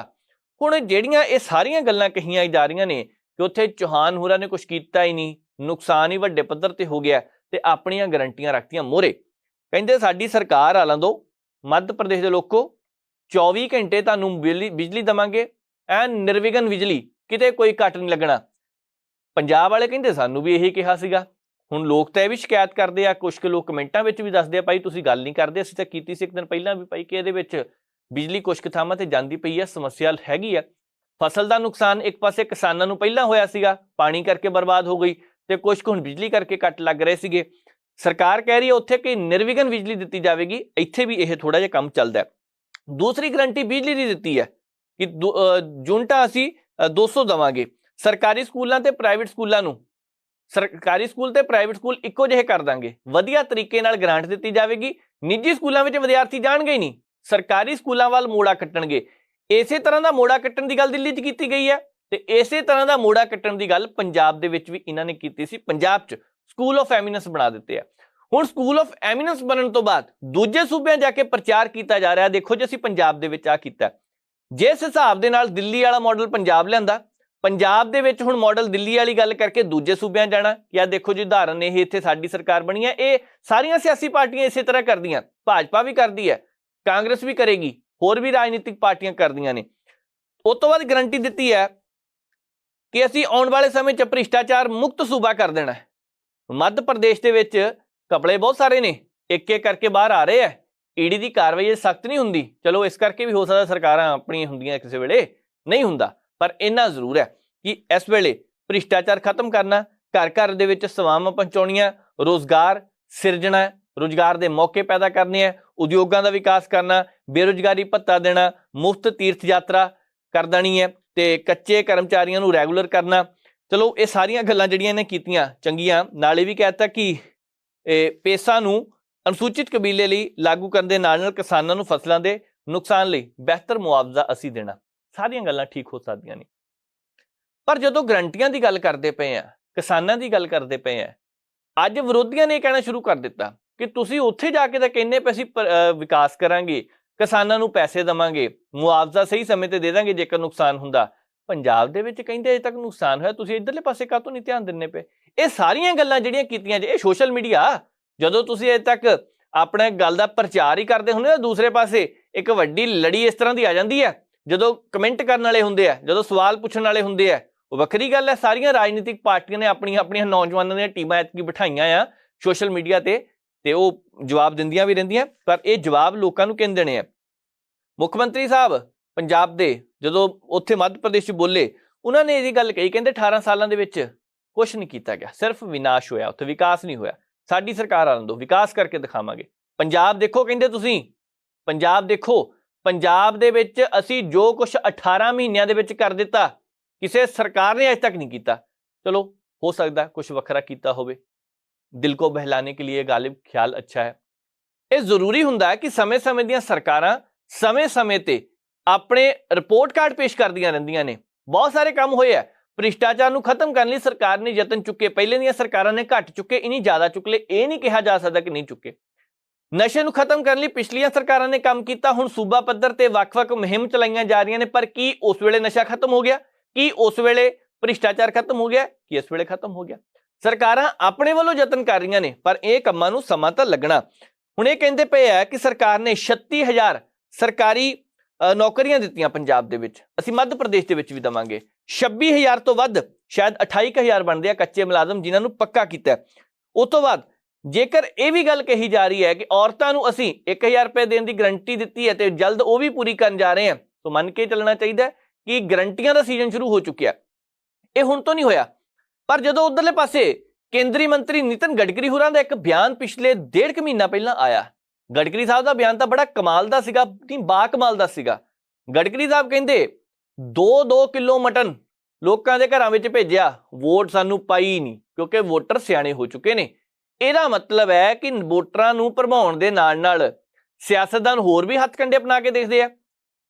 ਪੰਚੀ ਸਰਪੰਚੀ ਦੀਆਂ ਵੋਟਾਂ, ਹੁਣ ਅਸੀਂ ਜ਼ਿਕਰ ਕੀਤਾ ਸੀ, ਦਾਰੂ ਦੀਆਂ ਬੋਤਲਾਂ ਸ਼ਰੇਆਮ ਚੱਲਦੀਆਂ, ਕਈ ਥਾਵਾਂ ਤੇ ਚਾਨਣੀਆਂ ਕਨਾਤਾ ਲਗਾਉਂਦੇ ਆ, ਪਤੀਲੇ ਰੱਖੇ ਹੁੰਦੇ ਵੱਡੇ ਜਿਹੇ, ਪਰਦਾ ਕੀਤਾ ਹੁੰਦਾ, ਅੱਧੇ ਜਣੇ ਇੱਧਰ ਆ ਜਾਓ, ਜਿਹੜੇ ਸਹੀ ਆ ਕੋਲਡ ਡਰਿੰਕ ਵਾਲੇ ਪਾਸੇ ਆ ਜਾਓ, ਉੱਥੇ ਕੰਮ ਚੱਲਦਾ ਸ਼ਰੇਆਮ ਚੱਲਦਾ, ਕੋਈ ਨਹੀਂ ਰੋਕਦਾ, ਖਰਚਾ ਹੁੰਦਾ, ਪਤਾ ਨਹੀਂ ਪੈਂਦਾ ਕਿ ਨਹੀਂ ਪੈਂਦਾ, ਪਰ ਉੱਥੇ ਵੀ ਤਾਂ ਇਹ ਕੰਮ ਚੱਲਦਾ ਹੀ ਆ। ਪਿਛਲੀ ਵਾਰੀ ਜ਼ਿਲ੍ਹਾ ਜਲੰਧਰ ਦੇ ਇੱਕ ਕਸਬੇ ਦੇ ਵਿੱਚ ਉੱਥੇ ਬੀਬੀਆਂ ਨੂੰ ਸੂਟ ਦਿੱਤੇ ਗਏ ਕਿ ਇਹਨਾਂ ਨੇ ਵੋਟਾਂ ਸਾਨੂੰ ਪਾਉਣ, 5-5 ਸੂਟ ਦਿੱਤੇ ਗਏ, ਕਹਿੰਦੇ ਨਾਲ ਦੀ ਨਾਲ ਕੋਲਡ ਡਰਿੰਕ ਦੀਆਂ ਪੇਟੀਆਂ ਵੰਡੀਆਂ ਗਈਆਂ। ਰੌਲਾ ਤਾਂ ਇੱਥੋਂ ਤੱਕ ਸੀਗਾ ਕਿ ਕੁਝ ਕੁ ਲੋਕ ਜਿਹੜੇ ਅੜੇ ਹੋਏ ਸੀਗੇ ਉਹਨਾਂ ਨੂੰ ਚੇਨ ਵੀ ਦਿੱਤੀ ਗਈ ਸੋਨੇ ਦੀ, ਮੁੰਦੀਆਂ ਵੀ ਦਿੱਤੀਆਂ ਗਈਆਂ। ਹੁਣ ਇੱਥੇ ਤੱਕ ਗੱਲ ਪਹੁੰਚ ਗਈ ਆ। ਇਹ ਜ਼ਿੱਦ ਦੀ ਗੱਲ ਹੁੰਦੀ ਹੈ, ਇਹ ਜਿੱਤ ਦੀ ਨਹੀਂ ਸੀ, ਜਿੱਦ ਦੀ ਗੱਲ ਸੀਗੀ। ਇਹ ਕਸਬੇ ਦੇ ਵਿੱਚ ਬਹੁਤ ਰੌਲਾ ਪਿਆ, ਕਹਿੰਦੇ ਸੀ ਇਹਦੀ ਜਾਂਚ ਹੋਣੀ ਚਾਹੀਦੀ ਹੈ, ਕੁਝ ਨਹੀਂ ਹੋਇਆ, ਪਰ ਜੋ ਕਰ ਗਿਆ ਮੌਕੇ ਤੇ ਕਰ ਗਿਆ। ਸਵਾਲ ਇਹ ਨਹੀਂਗਾ, ਸਵਾਲ ਇਹ ਹੈ ਕਿ ਇਸ ਵੇਲੇ ਬਹੁਤ ਸਾਰੇ ਲੋਕ ਇਸ ਤਰ੍ਹਾਂ ਦੇ ਆ ਜਿਨ੍ਹਾਂ ਨੂੰ ਭਰਮਾਉਣ ਦਾ ਯਤਨ ਕਰਨਾ ਸਮੇਂ-ਸਮੇਂ ਦੀਆਂ ਸਰਕਾਰਾਂ ਨੇ ਕਰਨਾ। ਨਹੀਂ ਤਾਂ ਅਸੀਂ ਕੱਲ ਵੀ ਜ਼ਿਕਰ ਕੀਤਾ ਕਿ 15 ਲੱਖ ਰੁਪਏ ਦੱਸੋ ਕਿੰਨਿਆਂ ਦੇ ਖਾਤੇ ਦੇ ਵਿੱਚ ਆਇਆ, 15 ਰੁਪਏ ਵੀ ਨਹੀਂ ਆਏ ਨਾ। ਇਹ ਵੋਟਰਾਂ ਨੂੰ ਸਮਝਣਾ ਪੈਣਾ, ਜਿਹੜਾ ਲੰਬੇ ਸਮੇਂ ਤੋਂ ਧੱਬਾ ਲੱਗਦਾ ਪਿਆ ਉਹਨੂੰ ਖਤਮ ਕਰਨਾ ਪੈਣਾ। ਠੀਕ ਹੈ, ਉਹ ਵੰਡਣ ਦਾ ਕੰਮ ਕਰਦੇ ਪਏ ਆ, ਅਸੀਂ ਨਹੀਂ ਕਹਿੰਦੇ ਤੁਸੀਂ ਲਾਓ, ਅਸੀਂ ਨਹੀਂ ਕਹਿੰਦੇ ਕਿ ਵਾਪਸ ਕਰੋ, ਅਸੀਂ ਕਹਿੰਦੇ ਜਿੱਦਾਂ ਤੁਹਾਡਾ ਦਿਲ ਕਰਦਾ ਉਦਾਂ ਕਰੋ, ਪਰ ਵੋਟ ਸੋਚ ਸਮਝ ਕੇ ਪਾਉਣੀ ਚਾਹੀਦੀ ਆ। ਇੱਕ ਹੀ ਅਧਿਕਾਰ ਆ ਤੁਹਾਡੇ ਕੋਲ, ਜਿਹੜਾ ਤੁਹਾਡੀ ਘਰ ਵਾਲੀ ਤੇ ਤੁਹਾਡਾ ਘਰ ਵਾਲਾ ਵੀ ਇੱਕ ਦੂਜੇ ਨੂੰ ਦੱਸੇ ਬਿਨਾਂ ਤੁਸੀਂ ਇਹ ਵਰਤ ਸਕਦੇ ਆ। ਵੋਟ ਦਾ ਅਧਿਕਾਰ, ਮਤਦਾਨ, ਆਪਣੀ ਮਤ ਦੇ ਅਨੁਸਾਰ ਹੀ ਵੋਟ ਤਾਂ ਪਾਉਣੀ ਚਾਹੀਦੀ ਹੈ। ਤੇ ਪਰ ਇੱਥੇ ਅੱਜ ਕੱਲ ਹੁੰਦਾ ਕੀ ਹੈ, ਕੋਈ ਕਹਿੰਦਾ ਜੀ ਦੇਖੋ ਜੀ ਸਰਕਾਰ ਨੇ ਕਿਹਾ ਗਰੰਟੀਆਂ ਦਿੱਤੀਆਂ, ਪੂਰੀਆਂ ਤਾਂ ਕਰ ਹੀ ਦੇਣੀਆਂ, ਪਹਿਲਾਂ ਉਹਨਾਂ ਨੂੰ ਪਾਈਆਂ ਸੀ, ਇਹਨਾਂ ਨੂੰ ਵੀ ਪਾ ਲਓ। ਕੁਝ ਕਹਿੰਦੇ ਜੀ ਅਸੀਂ ਪਰਿਵਾਰਕ ਤੌਰ ਤੇ ਅਕਾਲੀਆਂ ਨੂੰ ਪਾਉਣੀਆਂ, ਕੋਈ ਕਹਿੰਦੇ ਕਾਂਗਰਸੀ ਆ ਜੀ ਲੰਬੇ ਸਮੇਂ ਤੋਂ ਸਾਡਾ ਪਰਿਵਾਰ ਕਾਂਗਰਸ ਨੂੰ ਵੀ ਪਾਉਣੀਆਂ। ਲੱਗਦਾ ਇਹ ਹੈ ਸਮੇਂ ਦੇ ਹਿਸਾਬ ਦੇ ਨਾਲ ਜਿਹੜੀ ਮਰਜ਼ੀ ਸਰਕਾਰ ਹੋਵੇ, ਜਿਹੜੇ ਤੁਹਾਡੇ ਕੰਮ ਕਰਦੀ ਹੈ ਵੋਟ ਉਹਨੂੰ ਪਾਉਣੀ ਚਾਹੀਦੀ ਹੈ। ਇਹ ਗਰੰਟੀਆਂ ਵਾਲਾ ਕੰਮ ਅੱਜ ਨਹੀਂ ਸ਼ੁਰੂ ਹੋਇਆ, ਸਾਡੇ ਦੇਸ਼ ਦੇ ਵਿੱਚ ਅਦਾਲਤਾਂ ਤੱਕ ਗੱਲ ਪਹੁੰਚੀ ਹੈ। ਸਿਖਰਲੀ ਅਦਾਲਤ ਕਹਿੰਦੀ ਕਰੀਏ ਕੀ, ਚੋਣ ਕਮਿਸ਼ਨ ਤੱਕ ਗੱਲ ਪਹੁੰਚੀ ਹੈ, ਕਹਿੰਦੇ ਕਰੀਏ ਕੀ, ਪਾਰਟੀਆਂ ਰਿਓੜੀਆਂ ਵੰਡਦੀਆਂ ਨੇ, ਹੈਗਾ ਇਹ ਰੁਕਣਾ ਚਾਹੀਦਾ, ਪਰ ਇਹ ਨਾਲ ਦੀ ਨਾਲ ਚੱਲਦਾ ਰਹਿਣਾ। ਸਾਰੀਆਂ ਰਾਜਨੀਤਿਕ ਪਾਰਟੀਆਂ ਨੇ ਵੋਟਾਂ ਹਾਸਲ ਕਰਨ ਦੇ ਲਈ ਕਦੀ ਨਾ ਕਦੀ ਤਾਂ ਲੋਕਾਂ ਨੂੰ ਆਪਣੇ ਵੱਲ ਖਿੱਚਣਾ ਹੀ ਹੈ, ਯਤਨ ਤਾਂ ਉਹਨਾਂ ਨੇ ਕਰਨਾ ਹੀ ਹੈ। ਇਹ ਯਤਨ ਇਸੇ ਕਰਕੇ ਹੋ ਸਕਦੇ ਆ ਜਦੋਂ ਇਹਨਾਂ ਨੇ ਗਰੰਟੀਆਂ ਦੇਣੀਆਂ। ਅਜੇ ਤਾਂ ਕਾਂਗਰਸ ਨੇ ਗਰੰਟੀਆਂ ਦਿੱਤੀਆਂ, ਕੱਲ ਤੇਲੰਗਾਨਾ ਦੇ ਵਿੱਚ ਰਾਹੁਲ ਗਾਂਧੀ ਹੋਰਾਂ ਨੇ ਅੱਜ ਆਮ ਆਦਮੀ ਪਾਰਟੀ ਨੇ ਦਿੱਤੀਆਂ, ਭਾਜਪਾ ਨੇ ਦੇਣੀਆਂ ਕਿਤੇ। ਆ 2-4 ਦਿਨ ਜਦੋਂ ਪਾਰਲੀਮੈਂਟ ਦਾ ਵਿਸ਼ੇਸ਼ ਸੈਸ਼ਨ ਖਤਮ ਹੁੰਦਾ, ਦੇਖਿਓ ਤਾਂ ਧੜਾ ਧੜ ਰੈਲੀਆਂ ਹੋਣੀਆਂ ਕਿ ਉੱਥੇ ਦੂਜੀਆਂ ਰਾਜਨੀਤਿਕ ਪਾਰਟੀਆਂ ਨਹੀਂ ਪਹੁੰਚਣੀਆਂ, ਉੱਥੇ ਖੇਤਰੀ ਪਾਰਟੀਆਂ ਨਹੀਂ ਪਹੁੰਚਣੀਆਂ, ਸਾਰੀਆਂ ਪਹੁੰਚਣੀਆਂ, ਸਮਝੌਤਿਆਂ ਦੇ ਸੰਕੇਤ ਵੀ ਪਤਾ ਲੱਗਣੇ ਆ। ਫਿਰ ਉੱਥੇ ਮਾਈ ਭਾਈ ਬਜ਼ੁਰਗ ਸਾਰੇ ਘਰਾਂ ਚੋਂ ਲੈ ਕੇ ਵੀ ਜਾਣੇ ਆ, ਸਤਿਕਾਰ ਨਾਲ ਛੱਡ ਕੇ ਵੀ ਜਾਣੇ ਆ। ਇਹ ਉਹੀ 4 ਸਾਲ 5 ਸਾਲੀ ਲੋਕ ਨੇ ਜਿਨ੍ਹਾਂ ਸਾਰਿਆਂ ਨੂੰ ਭੁੱਲ ਜਾਣਾ ਸਿਆਸਤਦਾਨਾਂ ਨੇ, ਆਖਰਲੇ ਸਾਲ ਯਾਦ ਹੋਣਾ। ਪਰ ਦੇਖਦੇ ਹਾਂ ਗੱਲ ਕਿੱਧਰ ਨੂੰ ਜਾਂਦੀ ਹੈ। ਪਰ ਇੰਨਾ ਜ਼ਰੂਰ ਹੈ ਕਿ ਇਸ ਵੇਲੇ ਜਿਹੜਾ ਗਰੰਟੀਆਂ ਦੇਣ ਦਾ ਸਿਲਸਿਲਾ ਉਹ ਤੇਜ਼ੀ ਨਾਲ ਅੱਗੇ ਵੱਲ ਵੱਧਦਾ ਦਿਖਾਈ ਦੇ ਰਿਹਾ ਹੈ। ਅੱਗੇ ਵੱਧਦੇ ਹਾਂ, ਗੱਲ ਕਰਨੀ ਹੈ ਗੌਤਮ ਅਡਾਨੀ ਦੀ। ਲੰਬੇ ਸਮੇਂ ਤੋਂ ਇਹ ਚਰਚਾ ਚੱਲਦੀ ਪਈ ਹੈ, ਗੌਤਮ ਅਡਾਨੀ ਦੀਆਂ ਕੰਪਨੀਆਂ ਨੇ ਬਹੁਤ ਫਾਇਦਾ ਖੱਟਿਆ। ਫਾਇਦਾ ਕਿੱਦਾਂ ਖੱਟਿਆ? ਝੂਠ ਬੋਲ ਕੇ। ਕੋਈ ਕਹਿ ਰਿਹਾ ਕਿ ਮੌਰੀਸ਼ਸ ਦੇ ਵਿੱਚ, ਤੇ ਕੋਈ ਕਹਿ ਰਿਹਾ ਕਿ ਬਰਮੁਡਾ ਦੇ ਵਿੱਚ ਕੰਪਨੀਆਂ ਇਸ ਤਰ੍ਹਾਂ ਦੀਆਂ ਸੀ ਜਿਨ੍ਹਾਂ ਨੇ ਉੱਥੋਂ ਬੈਠੇ ਹੀ ਨਿਵੇਸ਼ ਕੀਤਾ, ਫੰਡ ਵਿੱਚ ਪਾਇਆ, ਫੰਡ ਕਢਾ ਲਿਆ। ਹੁੰਦਾ ਕੀ ਸੀਗਾ? ਪੈਸੇ ਪਾਤੇ, ਜਦੋਂ ਦੇਖਿਆ ਕਿ ਅਚਾਨਕ ਲੋਕਾਂ ਦੇ ਵਿੱਚ ਪੈਸੇ ਪਾਉਣੇ ਸ਼ੁਰੂ ਕਰ ਦਿੱਤੇ ਆ, ਸ਼ੇਅਰ ਖਰੀਦਣੇ ਸ਼ੁਰੂ ਕਰ ਦਿੱਤੇ ਆ, ਐਨ ਪੀਕ ਤੇ ਕੰਮ ਪਹੁੰਚ ਗਿਆ, ਉੱਥੇ ਜਾ ਕੇ ਉਹਨਾਂ ਨੇ ਆਪਣੇ ਸ਼ੇਅਰ ਕੱਢ ਲੈਣੇ, ਫਿਰ ਮਾਰਕੀਟ ਥੱਲੇ ਵੱਲ ਆ ਜਾਣੀ, ਫਿਰ ਲੋਕਾਂ ਦੇ ਵਿੱਚ ਦਿਖਾਉਣ ਲਈ ਕਿ ਪੈਸੇ ਇਹਦੇ ਵਿੱਚ ਫਿਰ ਵੱਜ ਜਾਣੇ ਆ, ਅਚਾਨਕ ਵਿੱਚ ਐਂਟਰੀ ਕਰ ਦੇਣੀ, ਨਿਵੇਸ਼ ਜਦੋਂ ਉੱਪਰ ਲੈ ਲੈਣਾ, ਸ਼ੇਅਰ ਫਿਰ ਕੱਢ ਲੈਣੇ। ਐਦਾਂ ਕਰ ਕਰਕੇ ਦੋਸ਼ ਲੱਗਦਾ ਕਿ ਇਹਨਾਂ ਨੇ ਚੰਗੇ ਪੈਸੇ ਕਮਾਏ। ਪਰ ਮਾਮਲਾ ਠੰਡਾ ਹੋ ਗਿਆ। Security exchange board of India SEBI ਨੂੰ ਇਹਦੀ ਜ਼ਿੰਮੇਵਾਰੀ ਦਿੱਤੀ ਗਈ ਕਿ ਇਹਦੀ ਜਾਂਚ ਹੋਣੀ ਚਾਹੀਦੀ ਹੈ। ਸੇਬੀ ਨੇ ਜਾਂਚ ਕੀਤੀ।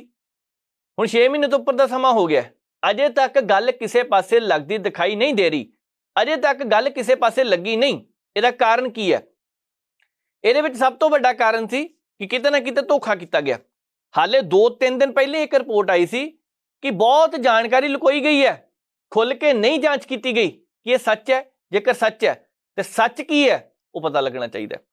ਹੁਣ ਅਡਾਨੀ ਬਾਰੇ ਸੁਪਰੀਮ ਕੋਰਟ ਦੀ ਕਮੇਟੀ ਦੇ ਕੁਝ ਮੈਂਬਰਾਂ ਦੇ ਵਿੱਚ ਹਿੱਤਾਂ ਨੂੰ ਲੈ ਕੇ ਟਕਰਾਅ ਚੱਲਦਾ ਪਿਆ। ਇਹ ਕਿਉਂ ਸਾਹਮਣੇ ਆ ਗਿਆ? ਕਿਹਾ ਜਾ ਰਿਹਾ ਕਿ ਇਸ ਜਿਹੜੀ ਕਮੇਟੀ ਬਣਾਈ ਗਈ ਹੈ, ਇਸ ਕਮੇਟੀ ਵਿੱਚ ਕੁਝ ਮੈਂਬਰ ਉਹ ਨੇ ਜਿਹੜੇ ਗੌਤਮ ਅਡਾਨੀ ਦੀਆਂ ਕੰਪਨੀਆਂ ਦਾ ਹਿੱਸਾ ਰਹੇ ਨੇ। ਇਹਨਾਂ ਦੇ ਵਿੱਚੋਂ ਕੁਝ ਮੈਂਬਰ ਜਾਂਚ ਕਰਨ ਵਾਲੇ ਉਹ ਹੈ ਜਿਹੜੇ ਪਿਛਲੇ ਸਮੇਂ ਦੇ ਦੌਰਾਨ ਦੂਸਰੀ ਕੰਪਨੀ ਦੇ ਵਿੱਚ ਧੋਖਾ ਹੋਇਆ, ਉਹਦੇ ਵਿੱਚ ਵੀ ਨਾਮ ਆਉਂਦਾ ਪਿਆ ਤੇ ਉਹੀ ਜਾਂਚ ਕਰਨ ਲੱਗੇ ਹੋਏ ਨੇ। ਤੇ ਜਿਹਦੇ ਉੱਪਰ ਪਹਿਲਾਂ ਹੀ ਦਾਗ ਪੈ ਗਏ ਹੁਣ, ਦਾਗ ਲੱਗੇ ਹੁਣ, ਤੇ ਉਹਨੂੰ ਤੁਸੀਂ ਉਸ ਕਮੇਟੀ ਵਿੱਚ ਪਾ ਦਿਓ ਕਿ ਇਹਦੀ ਜਾਂਚ ਕੀਤੀ ਜਾਵੇ, ਕਿੱਦਾਂ ਗੱਲ ਬਣੇਗੀ? ਇਹ ਅਸੀਂ ਨਹੀਂ ਕਹਿੰਦੇ। ਅੱਜ ਇੱਕ ਰਿਪੋਰਟ ਸਾਹਮਣੇ ਆਈ ਹੈ ਅਡਾਨੀ ਗਰੁੱਪ ਖਿਲਾਫ ਹਿਡਨਬਰਗ ਰਿਪੋਰਟ ਤੋਂ ਬਾਅਦ ਇੱਕ ਰਿਪੋਰਟ ਹੋਰ ਆਈ ਸੀ, OCCRP organised crime and corruption report project. ਹੁਣ ਇਹਨਾਂ ਦੀ ਜਿਹੜੀ ਰਿਪੋਰਟ ਆਈ ਸੀ, ਇਹਨਾਂ ਨੇ ਵੀ ਚੰਗੀ ਕਹਿ ਸਕਦੇ ਹਾਂ ਕਿ ਤਸੱਲੀ ਬਖਸ਼ ਰਿਪੋਰਟ ਪੇਸ਼ ਕੀਤੀ ਸੀ। ਉਹਦੇ ਵਿੱਚ ਵੀ ਇਹੀ ਗਿਆ ਸੀ ਕਿਤੇ ਨਾ ਕਿਤੇ ਗੜਬੜੀ ਤਾਂ ਹੈਗੀ ਆ। ਹੁਣ ਸੁਪਰੀਮ ਕੋਰਟ ਵੱਲੋਂ ਮਾਹਰਾਂ ਦੀ ਕਮੇਟੀ ਬਣਾਈ ਗਈ, ਉਹਨਾਂ ਦੇ ਵਿੱਚ ਆਪਸ ਵਿੱਚ ਟਕਰਾਅ ਸੀਗਾ। ਇੱਕ ਪਟੀਸ਼ਨ ਅਦਾਲਤ ਵਿੱਚ ਪਾਈ ਸੀਗੀ, ਉਹ 'ਚ ਕਿਹਾ ਗਿਆ ਕਿ ਅਡਾਨੀ ਗਰੁੱਪ ਦੇ ਸ਼ੇਅਰਾਂ ਦੇ ਭਾਅ 'ਚ ਕੋਈ ਰੈਗੂਲੇਟਰੀ ਨਾਕਾਮੀ ਜਾਂ ਹੇਰਾਫੇਰੀ ਦੇ ਸੰਕੇਤ ਨਹੀਂ ਮਿਲੇ, ਇਹ ਸੇਬੀ ਨੇ ਕਿਹਾ ਸੀਗਾ। ਪਟੀਸ਼ਨਰ ਅਨਾਮਿਕਾ ਜੈਸਵਾਲ ਹੈ। ਹੁਣ ਉਹਨਾਂ ਨੇ ਦਾਅਵਾ ਕੀਤਾ ਇਹਦੇ ਵਿੱਚ ਕਿ ਭਾਰਤੀ ਸਟੇਟ ਬੈਂਕ ਦੇ ਸਾਬਕਾ ਚੇਅਰਮੈਨ ਨਾਲ ਦੀ ਨਾਲ 6 ਮੈਂਬਰੀ ਮਾਹਰ ਕਮੇਟੀ ਜੋ ਇਹਦੇ ਵਿੱਚ ਸ਼ਾਮਲ ਹੈ, ਉਹਨਾਂ ਦਾ ਆਪਸ ਵਿੱਚ ਟਕਰਾਅ ਚੱਲਦਾ ਪਿਆ ਕਿਉਂਕਿ ਗੌਤਮ ਅਡਾਨੀ ਦੀ ਇੱਕ ਗ੍ਰੀਨ ਨਾਮ ਦੀ ਕੁਛ ਇੱਦਾਂ ਦੀ ਕੰਪਨੀ ਹੈ, ਉਹਦੇ ਨਾਲ ਇਹਨਾਂ ਦੇ ਸੰਬੰਧ ਨਹੀਂ ਵਧੀਆ ਸੀਗੇ ਤੇ ਜਿਹਦੇ ਕਰਕੇ ਉਹੀ ਗ੍ਰੀਨ ਕੰਪਨੀ ਦਾ ਇੱਕ ਇਹਦੇ ਵਿੱਚ ਬੰਦਾ ਸ਼ਾਮਲ ਕੀਤਾ ਗਿਆ। ਅਡਾਨੀ ਗਰੁੱਪ ਨਾਲ ਵਪਾਰਕ ਸੰਬੰਧ ਜਿਹਦੇ ਸੀਗੇ, ਹੁਣ ਅੰਦਾਜ਼ਾ ਲਗਾਇਆ ਜਾ ਸਕਦਾ ਜਿਹਦੇ ਨਾਲ ਵਪਾਰਕ ਸੰਬੰਧ ਹੋਵੇ ਉਹਦੇ ਨਾਲ ਵਿੱਚ ਵਿਗੜ ਗਈ ਹੋਵੇ, ਉਹਨੂੰ ਕਮੇਟੀ ਦੇ ਵਿੱਚ ਪਾਤਾ ਹੋਵੇ ਤੇ ਉਹੀ ਬਾਅਦ ਚ ਬਚਾਉਣ ਦਾ ਯਤਨ ਵੀ ਕਰਦਾ ਹੋਵੇ। ਕਿਤੇ ਨਾ ਕਿਤੇ ਤਾਂ ਕੋਈ ਗੜਬੜੀ ਹੈਗੀ ਹੈ ਨਾ, ਇਹ ਲੱਭਣ ਦੀ ਜ਼ਰੂਰਤ ਹੈ ਕਿਉਂਕਿ ਅੱਜ ਇਹ ਰੌਲਾ ਵੱਡੇ ਪੱਧਰ ਤੇ ਪੈ ਗਿਆ। ਵੱਡੀ ਗੱਲ ਇਹ ਸੀ ਕਿ ਕਹਿੰਦੇ ਆ ਕਿ ਹਿਡਨਬਰਗ ਨੇ ਵਿਸ਼ਵ ਦੀਆਂ 17 ਕੰਪਨੀਆਂ ਦੇ ਖਿਲਾਫ, ਸ਼ਾਇਦ 17 ਕੰਪਨੀਆਂ ਜ਼ਿਆਦਾ ਵੀ ਹੋ ਸਕਦੀਆਂ, ਅੰਕੜਾ ਉੱਪਰ ਥੱਲੇ ਵੀ ਹੋ ਸਕਦਾ, ਉਹਨਾਂ ਕੰਪਨੀਆਂ ਦੇ ਖਿਲਾਫ ਰਿਪੋਰਟ ਪੇਸ਼ ਕੀਤੀ 3 ਸਾਲਾਂ 'ਚ। ਉਹਨਾਂ ਦੇ ਵਿੱਚੋਂ ਅਮਰੀਕਾ 'ਚ ਇੱਕ ਟਰੱਕਿੰਗ ਕੰਪਨੀ ਸੀ, ਉਹਨੇ ਬਹੁਤ ਜ਼ਿਆਦਾ ਲੋਕਾਂ ਤੇ ਯਕੀਨ ਬਣਾਇਆ ਸੀ, ਪਰ ਜਦੋਂ ਹਿਡਨਬਰਗ ਦੀ ਰਿਪੋਰਟ ਸਾਹਮਣੇ ਆਉਂਦੀ ਹੈ, ਉਸ ਕੰਪਨੀ ਨੇ ਮੰਨਿਆ ਕਿ ਅਸੀਂ ਲੋਕਾਂ ਨਾਲ ਧੋਖਾ ਕੀਤਾ। ਇੱਥੇ ਸੀਗੀ ਮੁੱਦੇ ਮੂੰਹ ਥੱਲੇ ਡਿੱਗੀ ਉਹ ਕੰਪਨੀ ਤੇ ਉਸ ਤੋਂ ਬਾਅਦ ਨਿਵੇਸ਼ਕਾਂ ਦੇ ਬਹੁਤ ਪੈਸੇ ਡੁੱਬੇ। ਪਰ ਇਦਾਂ ਦੀ ਇੱਕ ਨਹੀਂ, ਕਈ ਕੰਪਨੀਆਂ ਸੀਗੀਆਂ। ਇੱਕ ਚਾਕਲੇਟ ਵਾਲੀ ਕੋਈ ਕੰਪਨੀ ਸੀਗੀ ਇਦਾਂ ਦੀ, ਉਹਦੇ ਖਿਲਾਫ ਵੀ ਸ਼ਾਇਦ ਕਾਰਵਾਈ ਕੀਤੀ ਸੀ, ਰਿਪੋਰਟ ਸਾਹਮਣੇ ਲਿਆਂਦੀ ਸੀ। ਪਰ ਗੌਤਮ ਅਡਾਨੀ ਦੀ ਕੰਪਨੀ ਦੇ ਖਿਲਾਫ ਜਦੋਂ ਰਿਪੋਰਟ ਸਾਹਮਣੇ ਆਈ ਤਾਂ ਉਸ ਵੇਲੇ ਅਚਾਨਕ ਮਾਰਕੀਟ ਦੇ ਵਿੱਚ ਸ਼ੇਅਰ ਡਿੱਗਦੇ ਨੇ। 3 ਜਾਂ 4 ਦਿਨ ਲਗਾਤਾਰ ਗਿਰਾਵਟ ਆਉਂਦੀ ਹੈ, ਕਿਸੇ ਵਿੱਚ 10% ਦਾ ਸਰਕਟ ਲੱਗਦਾ, ਕਿਸੇ ਦੇ 15% ਦਾ ਡਾਊਨ ਸਰਕਟ ਜਾਂਦਾ। 3200 ਰੁਪਏ ਵਾਲਾ ਸ਼ੇਅਰ ਅਚਾਨਕ 800 ਰੁਪਏ ਤੇ ਆ ਜਾਂਦਾ। ਪਰ ਕਮਾਲ ਦੀ ਗੱਲ ਇਹ ਸੀ 350 ਰੁਪਏ ਵਾਲਾ ਸ਼ੇਅਰ ਅਚਾਨਕ 4200 ਰੁਪਏ ਤੱਕ ਚੱਲ ਜਾਂਦਾ। 600 ਵਾਲਾ ਸ਼ੇਅਰ ਕਹਿੰਦੇ ਆ 4000 ਤੱਕ ਚੱਲ ਗਿਆ। એનર્ਜੀ ਵਾਲਾ ਸ਼ੇਅਰ ਜਿਹੜਾ 70-80 ਰੁਪਏ ਦਾ ਹੁੰਦਾ ਸੀ ਅਚਾਨਕ 400 ਰੁਪਏ ਤੱਕ ਚੱਲ ਗਿਆ। ਕਿੱਦਾਂ ਚੱਲ ਗਿਆ? ਕੰਪਨੀਆਂ ਕਹਿੰਦੇ ਪ੍ਰੋਫਿਟ ਨਹੀਂ ਕਮਾ ਰਹੀਆਂ, ਪਰ ਨਾਲ ਦੇ ਨਾਲ ਕਰਜ਼ਾ ਬਹੁਤ ਚੱਕਿਆ ਹੋਇਆ ਤੇ ਪ੍ਰੋਫਿਟ ਕਮਾ ਨਹੀਂ ਰਹੀ, ਕਰਜ਼ਾ ਚੱਕੀ ਜਾ ਰਹੇ। ਫਾਇਦਾ ਮਸਲਾ ਕੀ ਸੀਗਾ? ਕਿੱਥੇ ਪੈਸੇ ਜਾਂਦੇ ਸੀ? ਕਿਤੇ ਨਾ ਕਿਤੇ ਗੜਬੜੀ ਤਾਂ ਸੀਗੀ। ਹੁਣ ਇਸ ਮਾਮਲੇ ਦੇ ਵਿੱਚ ਕਿਹਾ ਜਾ ਰਿਹਾ ਹੈ ਕਿ 14 ਮਾਰਚ 2022 ਨੂੰ ਜੋ ਇੱਕ ਪ੍ਰੈਸ ਬਿਆਨ ਸਾਹਮਣੇ ਆਇਆ ਸੀ, ਜਿਹਦੇ ਵਿੱਚ ਕੰਪਨੀ ਨੇ ਅਡਾਨੀ ਗਰੁੱਪ ਦੇ ਉਦਯੋਗਿਕ ਕੰਪਲੈਕਸ ਨੂੰ 1000 ਮੈਗਾਵਾਟ ਸਮਰੱਥਾ ਦੀ ਨਵਿਆਉਣ ਊਰਜਾ ਦੀ ਸਪਲਾਈ ਕਰਨ ਦਾ ਐਲਾਨ ਕੀਤਾ ਸੀ। ਇਹਦੇ ਵਿੱਚ ਹੀ ਕਿਹਾ ਗਿਆ ਕਿ ਇੱਕ ਕੰਪਨੀ ਨੇ ਜ਼ਿਕਰ ਕੀਤਾ ਕਿ ਅਸੀਂ ਵੀ ਇਹਨਾਂ ਦੇ ਨਾਲ ਆ। ਹੁਣ ਜੇਕਰ ਉਹ ਕੰਪਨੀ ਵੀ ਨਾਲ ਸੀ, ਉਹੀ ਕੰਪਨੀ ਦਾ ਇੱਕ ਹੋਰ ਬੰਦਾ ਜਾਂਚ ਕਰਦਾ ਨਾਲ ਜੁੜਿਆ ਹੋਇਆ, ਤੇ ਕਿਵੇਂ ਨਾ ਕਿਹਾ ਜਾਵੇ ਕਿਤੇ ਨਾ ਕਿਤੇ ਕੋਈ ਗੜਬੜੀ ਹੈਗੀ ਹੈ। ਅਡਾਨੀ ਗਰੁੱਪ ਦੇ ਸ਼ੇਅਰਾਂ ਵਿੱਚ ਅਸੀਂ ਨਹੀਂ ਕਹਿੰਦੇ, ਇਹ ਕਾਨੂੰਨ ਦਾ ਕੰਮ ਹੈ। ਜਾਂਚ ਏਜੰਸੀ ਜਾਂ ਜਾਂਚ ਸੇਬੀ ਕਰਦੀ ਪਈ ਹੈ, ਉਹ ਬਾਅਦ ਚ ਫਾਈਨਲ ਰਿਪੋਰਟ ਕੀ ਦੇਵੇਗੀ, ਅਸੀਂ ਇੰਤਜ਼ਾਰ ਕਰਦੇ ਪਏ ਉਹਦਾ ਵੀ। ਪਰ ਹੁਣ ਜਿਹੜੀਆਂ ਖਬਰਾਂ ਸਾਹਮਣੇ ਆਈਆਂ, ਪਟੀਸ਼ਨ ਕਰਤਾ ਨੇ ਜਿਹੜੀ ਗੱਲ ਕਹਿ ਦਿੱਤੀ ਹੈ ਕਿ ਜਿਸ ਹਿਸਾਬ ਦੇ ਨਾਲ ਇਸ ਮਾਮਲੇ ਵਿੱਚ ਠੱਗੀ ਲੱਗਦਾ ਵੱਜੀ ਹੋਈ ਹੈ, ਲੱਗਦਾ ਕਿ ਜਿਸ ਹਿਸਾਬ ਦੇ ਨਾਲ ਫਾਇਦਾ ਦਿੱਤਾ ਗਿਆ, ਕਿਤੇ ਨਾ ਕਿਤੇ ਗੜਬੜੀ ਤਾਂ ਜ਼ਰੂਰ ਹੋਈ ਹੈ। ਉਸ ਗੜਬੜੀ ਨੂੰ ਲੱਭਣ ਦੀ ਅੱਗੇ ਕੋਸ਼ਿਸ਼ ਕਰਨੀ ਚਾਹੀਦੀ ਹੈ, ਨਹੀਂ ਤਾਂ ਆਉਂਦੇ ਦਿਨਾਂ ਨੂੰ ਜਿੱਦਾਂ ਅੱਗੇ ਵੱਲ ਗੱਲ ਜਾਂਦੀ ਦਿਖਾਈ ਦਿੰਦੀ ਹੈ ਤੇ ਦਿੱਤੀ ਰਵੇ। ਇੱਕ ਗੱਲ ਹੋਰ ਸੀਗੀ, 2018 ਵਿੱਚ ਜਦੋਂ ਬੇਨਿਯਮੀਆਂ ਪਾਈਆਂ ਗਈਆਂ ਸੀ, ਇੱਕ ਬੰਦੇ ਤੋਂ ਪੁੱਛ ਪੜਤਾਲ ਕੀਤੀ ਗਈ, ਤਾਂ 2006 ਤੋਂ ਲੈ ਕੇ 2011 ਤੱਕ ਕਹਿੰਦੇ ਆ ਕਿ SBI ਦੇ ਚੇਅਰਮੈਨ ਜਿਹੜਾ ਉਹ ਬੰਦਾ ਰਿਹਾ ਸੀਗਾ, ਤੇ ਉਹਦੇ ਨਾਮ ਦੇ ਨਾਲ ਵੀ ਠੱਗੀ ਸ਼ਬਦ ਜੁੜਦਾ। ਉਸ ਤੋਂ ਬਾਅਦ ICICI ਬੈਂਕ ਦੇ ਚੇਅਰਮੈਨ ਸੀਗੀ ਸ਼ਾਇਦ ਉਹ ਚੰਦਾ ਕੋਚਰ ਸ਼ਾਇਦ, ਤੇ ਉਹਦੇ ਨਾਲ ਵੀ ਠੱਗੀ ਵੱਜੀ ਸੀਗੀ, ਤੇ ਉਹਦੇ ਵਿੱਚ ਵੀ ਇਸ ਬੰਦੇ ਦਾ ਨਾਂ ਸੀਗਾ ਸੋਮਸ਼ੇਖਰ ਸੁਦਰਸ਼ਨ, ਜਿਨ੍ਹਾਂ ਅਡਾਨੀ ਦੀ ਵੱਖ-ਵੱਖ ਮੰਚਾਂ ਦੇ ਵਕੀਲ ਵਜੋਂ ਨੁਮਾਇੰਦਗੀ ਕੀਤੀ ਸੀ। ਜੇਕਰ ਇਹ ਸਾਰੇ ਬੰਦੇ ਨਾਲ ਜੁੜੇ ਹੋਏ ਨੇ, ਜੇਕਰ ਕਿਤੇ ਨਾ ਕਿਤੇ ਕੋਈ ਗੜਬੜੀ ਹੈਗੀ ਹੈ, ਤਾਂ ਆਉਂਦੇ ਦਿਨਾਂ ਨੂੰ ਇਹਦੀ ਜਾਂਚ ਹੋਣੀ ਚਾਹੀਦੀ ਹੈ, ਨਹੀਂ ਤਾਂ ਮਾਮਲਾ ਅੱਗੇ ਵੱਲ ਵੱਧਦਾ ਦਿਖਾਈ ਦੇ ਰਿਹਾ। ਹੁਣ ਕਿਹਾ ਜਾ ਰਿਹਾ ਕਿ ਇੱਕ ਵੱਖਰੀ ਕਮੇਟੀ ਬਣਾਈ ਜਾਵੇ ਤਾਂ ਕਿ ਕਿਸੇ ਨਾਲ ਕਿਸੇ ਦੀ ਬਣਦੀ ਨਾ ਹੋਵੇ, ਉਸ ਬੰਦੇ ਨੂੰ ਦੂਜੇ ਬਾਰੇ ਪਤਾ ਨਾ ਹੋਵੇ। 6 ਮਹੀਨੇ ਪਹਿਲਾਂ ਲੱਗ ਗਏ, 6 ਮਹੀਨੇ ਆਉਣ ਵਾਲੇ ਫਿਰ ਲੱਗ ਜਾਣੇ ਆ। ਵਿਸ਼ਵ ਦੇ ਦੂਜੇ ਨੰਬਰ ਤੋਂ ਸਭ ਤੋਂ ਅਮੀਰ ਵਿਅਕਤੀ ਤੋਂ ਤੀਸਰੇ ਨੰਬਰ ਤੋਂ ਹੁੰਦਾ ਹੋਇਆ ਬੰਦਾ 33ਵੇਂ 34ਵੇਂ 43ਵੇਂ ਤੱਕ ਪਹੁੰਚ ਗਿਆ। 43ਵੇਂ ਤੋਂ ਫਿਰ ਪਿੱਛੇ ਵੱਲ ਆਉਣਾ ਸ਼ੁਰੂ ਹੋ ਗਿਆ, ਮਤਲਬ ਅੱਗੇ ਵੱਲ 27ਵੇਂ ਤੇ 25ਵੇਂ ਤੇ ਹੁਣ 23ਵੇਂ ਤੇ ਸ਼ਾਇਦ 23ਵੇਂ 24 ਤੇ ਆ। ਜੇਕਰ 6 ਮਹੀਨੇ ਵਿੱਚ ਹੋਰ ਪੈ ਗਏ ਤਾਂ ਇਹਦਾ ਮਤਲਬ ਹੈ ਇਹ ਕੰਪਨੀਆਂ ਹੋ ਸਕਦਾ ਹੋਰ ਮੁਨਾਫਾ ਕਮਾ ਜਾਣ। ਇੱਕ ਚੀਜ਼ ਹੋਰ ਹੈ, ਲੋਕ ਸਭਾ ਦੀਆਂ ਚੋਣਾਂ ਤੋਂ ਪਹਿਲਾਂ 6 ਮਹੀਨੇ ਜੇਕਰ ਹੁਣ ਲਟਕਾਤਾ, ਨਵੀਂ ਕਮੇਟੀ ਜੇਕਰ ਕੋਈ ਬਣਾਈ ਜਾਵੇਗੀ ਕਿ ਉਹ ਮਹੀਨੇ ਜਾਂਚ ਕਰ ਲੂ, ਸਮਾਂ ਤੋਂ ਵੀ 2-3 ਮਹੀਨੇ ਲੱਗਣਾ ਹੈ, ਹੋ ਸਕਦਾ 4 ਲੱਗ ਜਾਣ, ਤੇ 4-5 ਮਹੀਨੇ ਬਾਅਦ ਉਦਾਂ ਹੀ ਬਾਅਦ ਦੇ ਵਿੱਚ ਚੋਣ ਜਾਬਤਾ ਜਿਹਾ ਲੱਗਣਾ ਸ਼ੁਰੂ ਹੋ ਜਾਣਾ। ਦਿਨ ਕਿੰਨੇ ਕੁ ਹੈ? ਅਕਤੂਬਰ ਆਇਆ ਲਓ, ਨਵੰਬਰ, ਦਸੰਬਰ, ਜਨਵਰੀ, 4 ਮਹੀਨੇ, ਫਰਵਰੀ ਦੇ ਵਿੱਚ ਹੋ ਸਕਦਾ ਮਾਰਚ ਦੇ ਅਖੀਰ ਦੇ ਵਿੱਚ ਵੋਟ ਆ ਜਾਣ। 4-5 ਮਹੀਨੇ ਵਿੱਚ ਕੀ ਜਾਂਚ ਪੂਰੀ ਹੋ ਜਾਏਗੀ ਜਾਂ ਫਿਰ ਮਾਮਲਾ ਲਟਕਦਾ ਰਹਿਣਾ, ਇਹ ਆਉਣ ਵਾਲਾ ਸਮਾਂ ਦੱਸੇਗਾ। ਸਰਕਾਰਾਂ ਬਹੁਤ ਕੁਝ ਕਰ ਜਾਂਦੀਆਂ, ਚਾਲਾਂ ਵੱਡੀਆਂ ਵੀ ਹੁੰਦੀਆਂ। ਸਾਡੇ ਦੇਸ਼ ਦੇ ਵਿੱਚ ਤਾਂ ਉਹ ਵੀ ਲੋਕ ਹੈਗੇ ਆ ਜਿਹੜੇ 7-7 ਹਜ਼ਾਰ ਕਰੋੜ ਰੁਪਏ ਦਾ ਧੋਖਾ ਕਰਕੇ ਵਿਦੇਸ਼ ਵਿੱਚ ਚਲੇ ਗਏ, ਬੈਂਕਾਂ ਦੇ ਵਿੱਚੋਂ ਕਰੋੜਾਂ ਰੁਪਏ ਲੋਨ ਦਾ ਲਿਆ, ਉਹਨਾਂ ਨੇ ਪਤਾ ਨਹੀਂ ਲੱਗਾ ਪੈਸੇ ਗਏ ਕਿੱਥੇ ਆ। 14.5 ਕਰੋੜ ਰੁਪਇਆ ਹੀਰਾ ਵਪਾਰੀ ਲੈ ਕੇ ਭੱਜ ਗਿਆ, ਪਤਾ ਨਹੀਂ ਲੱਗਿਆ ਧੋਖਾਧੜੀ ਕਰਕੇ ਕਿੱਥੇ ਹੈ। 12,000 ਕਰੋੜ ਰੁਪਏ ਦਾ ਮੇਹੁਲ ਚੌਕਸੀ ਧੋਖਾ ਕਰਕੇ ਦੌੜ ਗਿਆ, ਪਤਾ ਨਹੀਂ ਕਿੱਥੇ ਹੈ। ਨੀਰਵ ਮੋਦੀ, ਲਲਿਤ ਮੋਦੀ, ਪਤਾ ਨਹੀਂ ਕਿੰਨੇ ਨੇ, ਹੋਰ ਵੀ ਕਈ ਹੈਗੇ ਆ ਜਿਨ੍ਹਾਂ ਨੇ ਆਪਣਾ ਟਾਪੂ ਹੀ ਵਸਾ ਲਿਆ ਜਾ ਕੇ। ਹੁਣ ਇਹ ਜਿਹੜੇ ਲੋਕ ਨੇ ਧੋਖਾ ਕਰਕੇ ਗਏ ਆ ਭਾਰਤ ਦੇ ਨਾਲ, ਉਹਨਾਂ ਦਾ ਪੈਸਾ ਅਜੇ ਤੱਕ ਪਤਾ ਨਹੀਂ ਵਾਪਸ ਆਉਣਾ ਕਿ ਨਹੀਂ ਆਉਣਾ। ਆ ਹੋਰ ਪਾਸੇ ਦੇਖੋ, ਲੰਬੇ ਸਮੇਂ ਤੋਂ ਜਿਸ ਹਿਸਾਬ ਨਾਲ ਠੱਗੀ ਠੋਰੀ ਬਚਦੀ ਆ ਰਹੀ ਹੈ, ਲੱਗਦਾ ਕਿਤੇ ਨਾ ਕਿਤੇ ਸਖਤੀ ਕਰਨ ਦੀ ਜ਼ਰੂਰਤ ਹੈ। ਪਰ ਜਦੋਂ ਇਹ ਖਬਰ ਆਉਂਦੀ ਸਰਕਾਰ ਦੇ ਖਾਤੇ 'ਚ ਪੈਸੇ ਆਏ ਹੈ, ਹੁਣ ਸਰਕਾਰ ਦੇ ਖਾਤੇ 'ਚ ਆਏ ਸੀ ਜਾਂ ਪਾਰਟੀ ਦੇ ਫੰਡ 'ਚ ਆਏ ਸੀ, ਸਾਨੂੰ ਨਹੀਂ ਪਤਾ।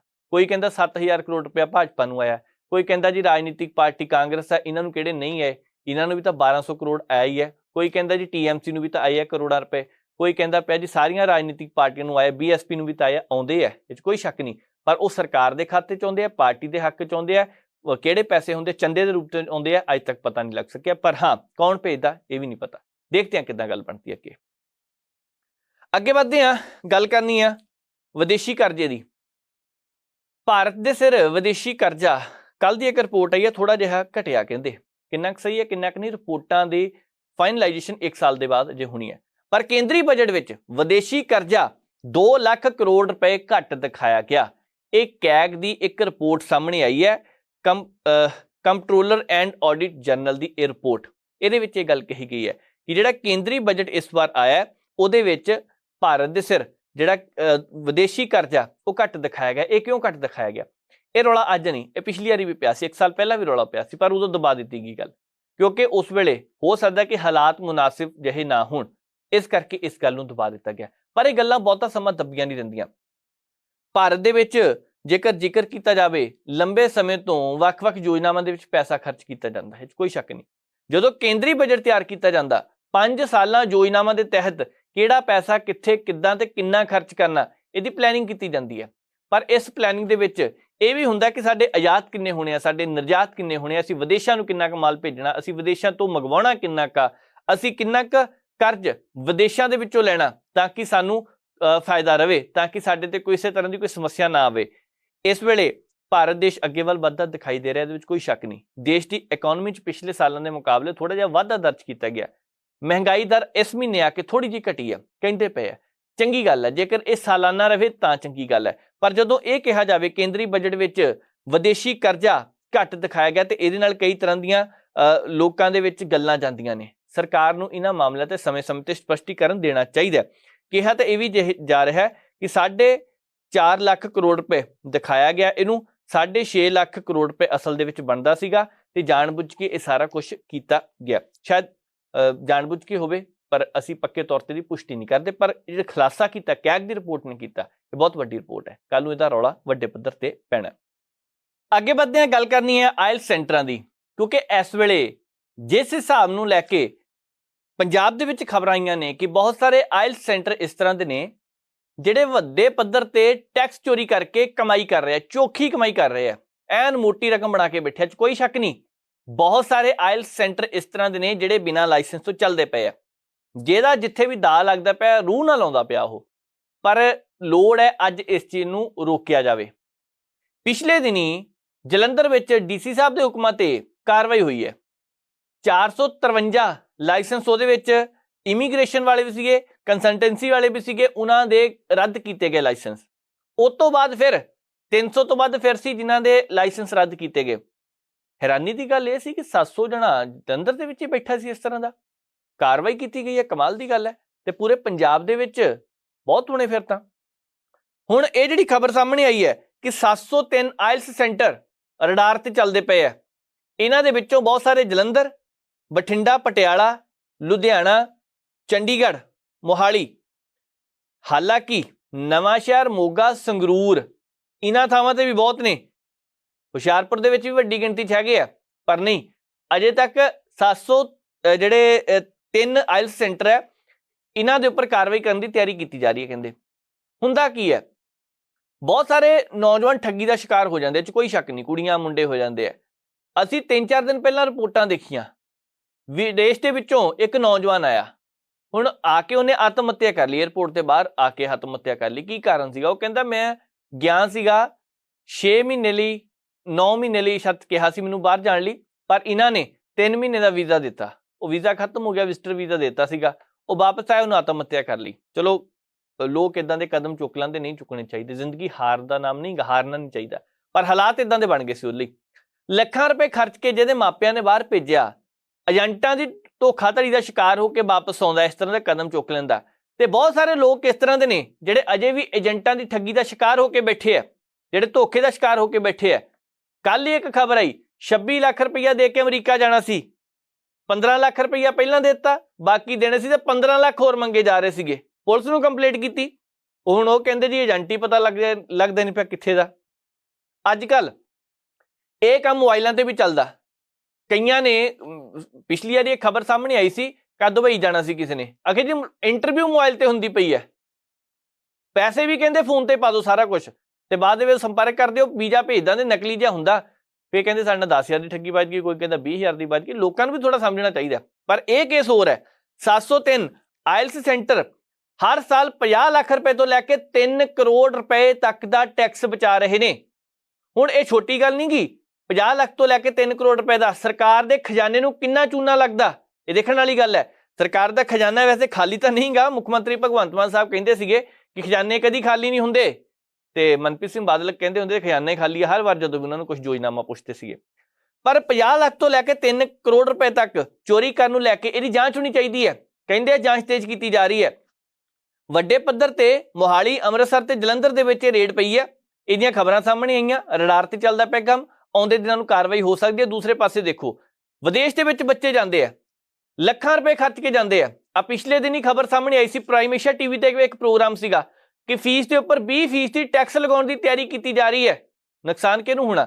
ਮੰਨ ਲਓ ਉਦਾਹਰਨ ਦੇ ਤੌਰ ਤੇ ਜਿੱਥੇ 7 ਲੱਖ ਰੁਪਈਆ ਲੱਗਦਾ ਸੀ ਕੈਨੇਡਾ ਦੀ ਫੀਸ ਦਾ 7.5 ਲੱਗਦਾ ਸੀ, ਹੁਣ 8.5 ਲੱਖ, ਹੋ ਸਕਦਾ 9 ਲੱਖ ਰੁਪਏ ਤੱਕ ਗੱਲ ਪਹੁੰਚ ਜਾਵੇ।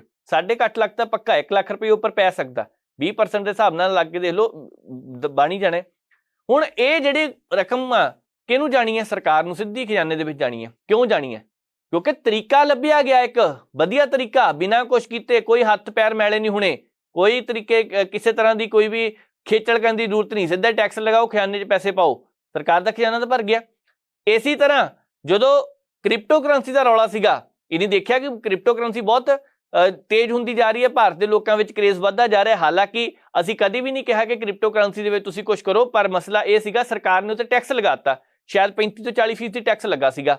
ਉਦੋਂ ਵੀ ਲੋਕ ਕਹਿੰਦੇ ਸਿੱਧੇ ਤੌਰ ਤੇ ਜੀ ਕਮਾਈ ਕਰਨ ਲੱਗ ਪਏ ਆ, ਕਮਾਈ ਨਹੀਂ ਕਰਦੇ। ਬਹੁਤ ਸਾਰੀਆਂ ਚੀਜ਼ਾਂ ਜਦੋਂ ਖੇਤਰ ਤੋਂ ਅਧਿਕਾਰ ਖੇਤਰ ਤੋਂ ਬਾਹਰ ਚਲ ਜਾਂਦੀਆਂ ਉਦੋਂ ਸਰਕਾਰ ਇਹ ਕਦਮ ਚੁੱਕਦੀ ਹੈ, ਪਰ ਜਦੋਂ ਬੱਚਿਆਂ ਦੀ ਫੀਸ ਦੇ ਉੱਪਰ ਟੈਕਸ ਲਗਾ ਦਿੱਤਾ ਗਿਆ, ਇਹ ਇੱਕ ਮਾਮਲਾ ਇਸ ਤਰ੍ਹਾਂ ਜਿਹਦੇ ਵੱਲ ਧਿਆਨ ਦੇਣ ਦੀ ਜ਼ਰੂਰਤ ਹੈ। ਨਹੀਂ ਤਾਂ ਆਉਂਦੇ ਸਮੇਂ ਨੂੰ ਭਾਰਤ ਤਾਂ ਲੋਕਾਂ ਦੀ ਜੇਬਾਂ ਤੇ ਪੈਣਾ ਨਾ, ਬੱਚਿਆਂ ਤੇ ਪੈਣਾ, ਉਹਨਾਂ ਮਾਪਿਆਂ ਤੇ ਪੈਣਾ ਜਿਹੜੇ ਇਸ ਵੇਲੇ ਬੱਚਿਆਂ ਨੂੰ ਵਿਦੇਸ਼ ਵਿੱਚ ਭੇਜ ਰਹੇ ਆ। ਇਹਨਾਂ ਸੈਂਟਰਾਂ ਦੇ ਖਿਲਾਫ ਕਾਰਵਾਈ ਹੋਣੀ ਚਾਹੀਦੀ ਹੈ, ਨਹੀਂ ਤਾਂ ਆਉਂਦੇ ਸਮੇਂ ਦੇ ਦੌਰਾਨ ਜਿੱਦਾਂ ਨੂੰ ਗੱਲ ਤੁਰਦੀ ਪਈ ਹੈ, ਮੁਫਤ ਦੇ ਵਿੱਚ ਪੈਸੇ ਕਮਾਉਣ ਵਾਲਾ ਕੰਮ ਹੈ। ਪਿਛਲੇ ਦਿਨੀ ਪੰਜਾਬ ਦੇ ਇੱਕ ਮੰਤਰੀ ਕਹਿੰਦੇ ਸੀ ਕਿ 60,000 ਕਰੋੜ ਰੁਪਈਆ ਸਿੱਧੇ ਤੌਰ ਤੇ ਵਿਦੇਸ਼ਾਂ ਨੂੰ ਜਾਂਦਾ ਪਿਆ। ਕੋਈ ਸ਼ੱਕ ਨਹੀਂ ਜਾਂਦਾ ਪਿਆ। ਕਿਉਂ ਜਾਂਦਾ ਪਿਆ? ਜੇਕਰ ਜਾਂਦਾ ਪਿਆ, ਇਸ ਚੀਜ਼ ਦੀ ਚਿੰਤਾ ਕਿ ਪੈਸਾ ਉੱਧਰ ਜਾਂਦਾ ਹੈ, ਚਿੰਤਾ ਇਸ ਗੱਲ ਦੀ ਹੋਣੀ ਚਾਹੀਦੀ ਹੈ ਕਿ ਕੈਨੇਡਾ ਦੇ ਵਿੱਚ ਜਿਸ ਤਰ੍ਹਾਂ ਦੇ ਹਾਲਾਤ ਬਣਦੇ ਬੱਚਿਆਂ ਲਈ, ਜਿਸ ਤਰ੍ਹਾਂ ਦੇ ਉੱਧਰ ਪੈਸੇ ਮਿਲਦੇ ਆ, ਇਸੇ ਤਰ੍ਹਾਂ ਦੇ ਪੈਸੇ ਇੱਧਰ ਦਿੱਤੇ ਜਾਣ, ਬੱਚੇ ਬਾਹਰ ਜਾਣ ਹੀ ਨਾ। ਪਰ ਨਹੀਂ, ਇਹਦੇ ਵੱਲ ਧਿਆਨ ਨਹੀਂ ਦਿੱਤਾ ਜਾ ਰਿਹਾ। ਨਾਲ ਦੀ ਨਾਲ ਜੇਕਰ ਵਿਦੇਸ਼ਾਂ ਦੀ ਗੱਲ ਚੱਲਦੀ ਪਈ ਹੈ ਤੇ ਜਹਾਜ਼ਾਂ ਦੀ ਗੱਲ ਵੀ ਕਰ ਲੈਂਦੇ, ਕਿਉਂਕਿ ਇੱਕ ਰਿਪੋਰਟ ਬਹੁਤ ਹੈਰਾਨ ਕਰਦੀ ਸਾਹਮਣੇ ਆਈ ਹੈ। ਤੁਸੀਂ ਦੇਖਿਆ ਹੋਣਾ ਪਿਛਲੇ ਦਿਨਾਂ ਦੇ ਦੌਰਾਨ ਵੱਖ-ਵੱਖ 에ਅਰਲਾਈਨਸ ਦੇ ਵਿੱਚ ਖਬਰਾਂ ਸਾਹਮਣੇ ਆਈਆਂ, ਕਦੀ ਕਿਸੇ ਨੇ ਕਿਸੇ ਦੇ ਉੱਪਰ ਪਿਸ਼ਾਬ ਕਰ ਦਿੱਤਾ, ਕਦੀ ਕਿਸੇ ਨੂੰ ਛੇੜ ਦਿੱਤਾ, ਕਦੀ ਕੋਈ ਖਬਰ ਸਾਹਮਣੇ ਆ ਗਈ, ਕਦੀ ਕਿਸੇ 에ਅਰਲਾਈਨਸ ਦੇ ਕਰੂ ਮੈਂਬਰ ਸੀ ਉਹਨਾਂ ਹਰਕਤ ਕਰ ਦਿੱਤੀ। ਬਹੁਤ ਸਾਰੀਆਂ ਖਬਰਾਂ ਪੜੀਆਂ ਸੀ, ਪਰ ਇੱਕ ਖਬਰ ਜਿਹੜੀ ਹੈ ਸਾਹਮਣੇ ਇਹਨੂੰ ਹੈਰਾਨ ਕਰ ਦਿੱਤਾ। 6 ਮਹੀਨੇ ਦੇ ਵਿੱਚ 33 ਪਾਇਲਟ ਤੇ 97 ਕਰੂ ਮੈਂਬਰ ਨਸ਼ੇ ਦੀ ਹਾਲਤ ਦੇ ਵਿੱਚ ਮਿਲੇ ਆ।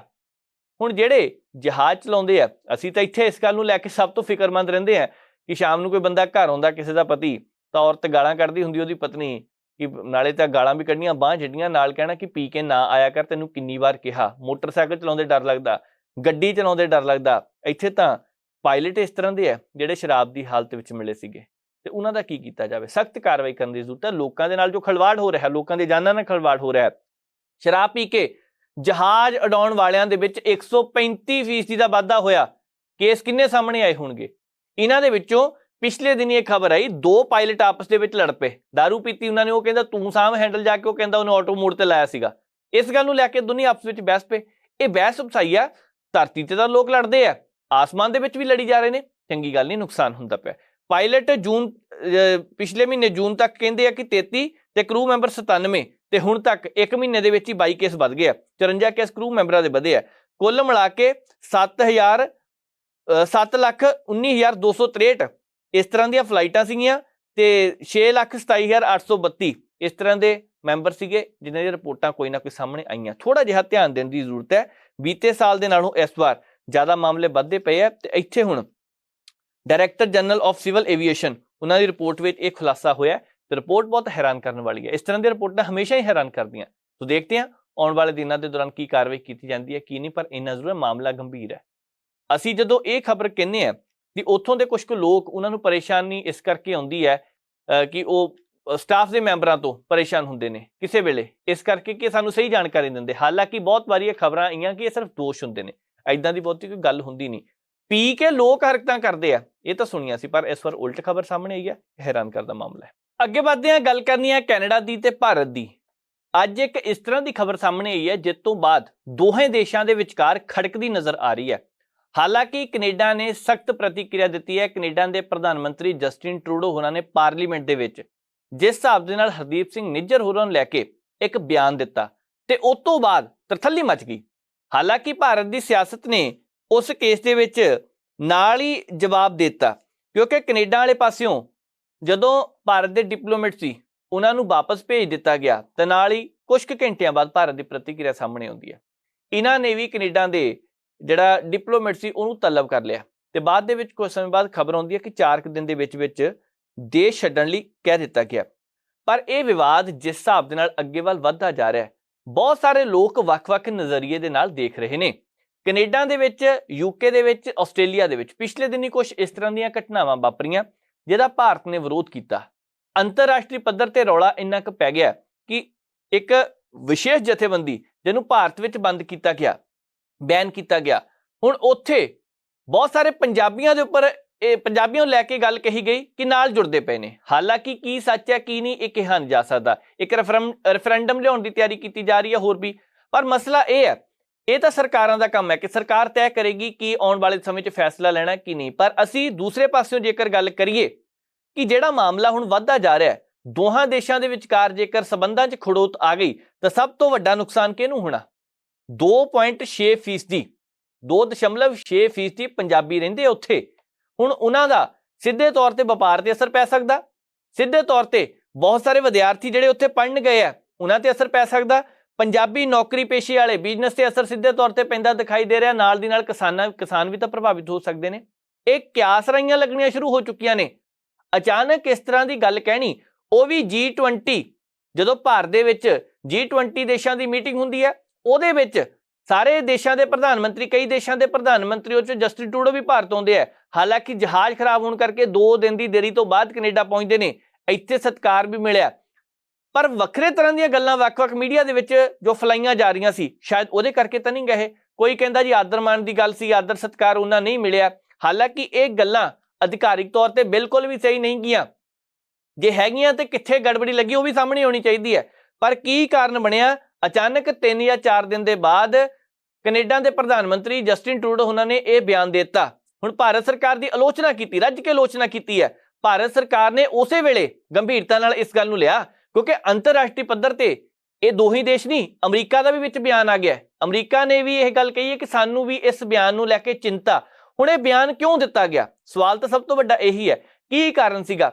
ਪਾਰਲੀਮੈਂਟ ਦੇ ਵਿੱਚ ਸੋਚ ਸਮਝ ਕੇ ਬਿਆਨ ਦਿੱਤਾ ਜਾਂਦਾ। ਕਿਸੇ ਦੇਸ਼ ਦਾ ਪ੍ਰਧਾਨ ਮੰਤਰੀ ਏਦਾਂ ਹੀ ਬਿਆਨ ਨਹੀਂ ਦਿੰਦਾ ਹੁੰਦਾ, ਪਰ ਕਿਸੇ ਵੱਡੇ ਦੇਸ਼ ਨੂੰ ਸਿੱਧੇ ਤੌਰ ਤੇ ਐਡਾ ਵੱਡਾ ਬਿਆਨ ਲੈ ਕੇ ਕਹਿ ਵੀ ਦੇਣਾ, ਐਡੇ ਵੱਡੇ ਦੋਸ਼ ਲਗਾ ਵੀ ਦੇਣੇ, ਇਹ ਵੀ ਕੰਮ ਸੌਖਾ ਨਹੀਂ ਹੁੰਦਾ। ਪਰ ਹੁਣ ਜਿਹੜਾ ਨੁਕਸਾਨ ਹੈ ਉਹ ਕਿਹਨਾਂ ਨੂੰ ਹੋ ਸਕਦਾ? 9,42,170 ਪੰਜਾਬੀ ਜਿਹੜੇ ਉੱਥੇ ਰਹਿੰਦੇ ਆ, ਉਹਨਾਂ ਲਈ ਇਹ ਬਹੁਤ ਵੱਡਾ ਨੁਕਸਾਨ ਮੰਨਿਆ ਜਾਂਦਾ ਹੈ। ਕਿਊਬਿਕ ਦੇ ਵਿੱਚ 34,290, Manitoba 42,820 Punjabi, Alberta 1,26,385, British Columbia 3,15,000 ਤੋਂ ਵੱਧ, ਓਨਟਾਰੀਓ 3,97,865, ਹੋਰ ਵੀ ਬਹੁਤ ਸਾਰੀਆਂ ਥਾਵਾਂ ਨੇ ਜਿੱਥੇ ਕੁਝ ਕੁ ਪੰਜਾਬੀ ਹੈਗੇ ਆ, ਭਾਈਚਾਰਾ ਵਸਦਾ, ਜਿਨ੍ਹਾਂ ਨੇ ਕੈਨੇਡਾ ਨੂੰ ਜਾ ਕੇ ਉੱਥੇ ਵਿਕਸਿਤ ਕਰਨ ਦੇ ਵਿੱਚ ਆਪਣੀ ਅਹਿਮ ਭੂਮਿਕਾ ਨਿਭਾਈ। ਅੱਜ ਜਦੋਂ ਇਸ ਤਰ੍ਹਾਂ ਦੇ ਹਾਲਾਤ ਬਣ ਗਏ ਨੇ ਤੇ ਨੁਕਸਾਨ ਕਿਹਨਾਂ ਨੂੰ ਹੋ ਸਕਦਾ? ਹੋ ਸਕਦਾ ਕੈਨੇਡਾ ਦੇ ਵਿੱਚ ਜਿਹੜੇ ਪੰਜਾਬੀ ਹੈ, ਕਿਸਾਨ ਹੈ, ਉਹਨਾਂ ਨੂੰ ਵੀ ਥੋੜਾ ਬਹੁਤਾ ਨੁਕਸਾਨ ਹੋ ਜੇ। ਪਰ ਅਸੀਂ ਸੁੱਖ ਮੰਗਦੇ ਕਿ ਸਾਰਾ ਕੁਝ ਭਾਈ ਠੀਕ ਰਹੇ। ਹਾਲਾਤ ਤਾਂ ਕੈਨੇਡਾ ਦੇ ਪਹਿਲੇ ਖਰਾਬ ਹੈ। ਵਿਦਿਆਰਥੀਆਂ ਦਾ ਜੇਕਰ ਦੇਖਿਆ ਜਾਵੇ, ਅੱਜ ਜਿਹੜੇ ਵਿਦਿਆਰਥੀ ਪੰਜਾਬ ਤੋਂ ਕੈਨੇਡਾ ਜਾਂਦੇ ਪਏ ਆ, ਹਾਲਾਤ ਦੇਖੋ ਕੀ ਹੈ। ਪਿਛਲੇ ਦਿਨੀ ਪਟਿਆਲੇ ਦੇ ਵਿੱਚ ਖਬਰ ਆਈ, ਇੱਕ ਦਿਨ 'ਚ 3 ਬੱਚਿਆਂ ਦੀ ਮੌਤ ਹੋਈ, 3 ਵਿਦਿਆਰਥੀਆਂ ਦੀ ਮੌਤ ਹੋ ਗਈ। ਉਹ ਮਾਪਿਆਂ ਨੂੰ ਪੁੱਛ ਕੇ ਦੇਖੋ ਕਾਰਨ ਕੀ ਸੀਗਾ? ਦਿਮਾਗ ਦੇ ਉੱਪਰ ਸਟ੍ਰੈਸ ਸੀ, ਕੰਮ ਨਹੀਂ ਮਿਲਦਾ ਪਿਆ, ਜਾਂ ਫਿਰ ਅਗਲੇ ਸਾਲ ਦੀ ਫੀਸ ਦੀ ਚਿੰਤਾ, ਕੁਝ ਵੀ ਹੋਵੇ।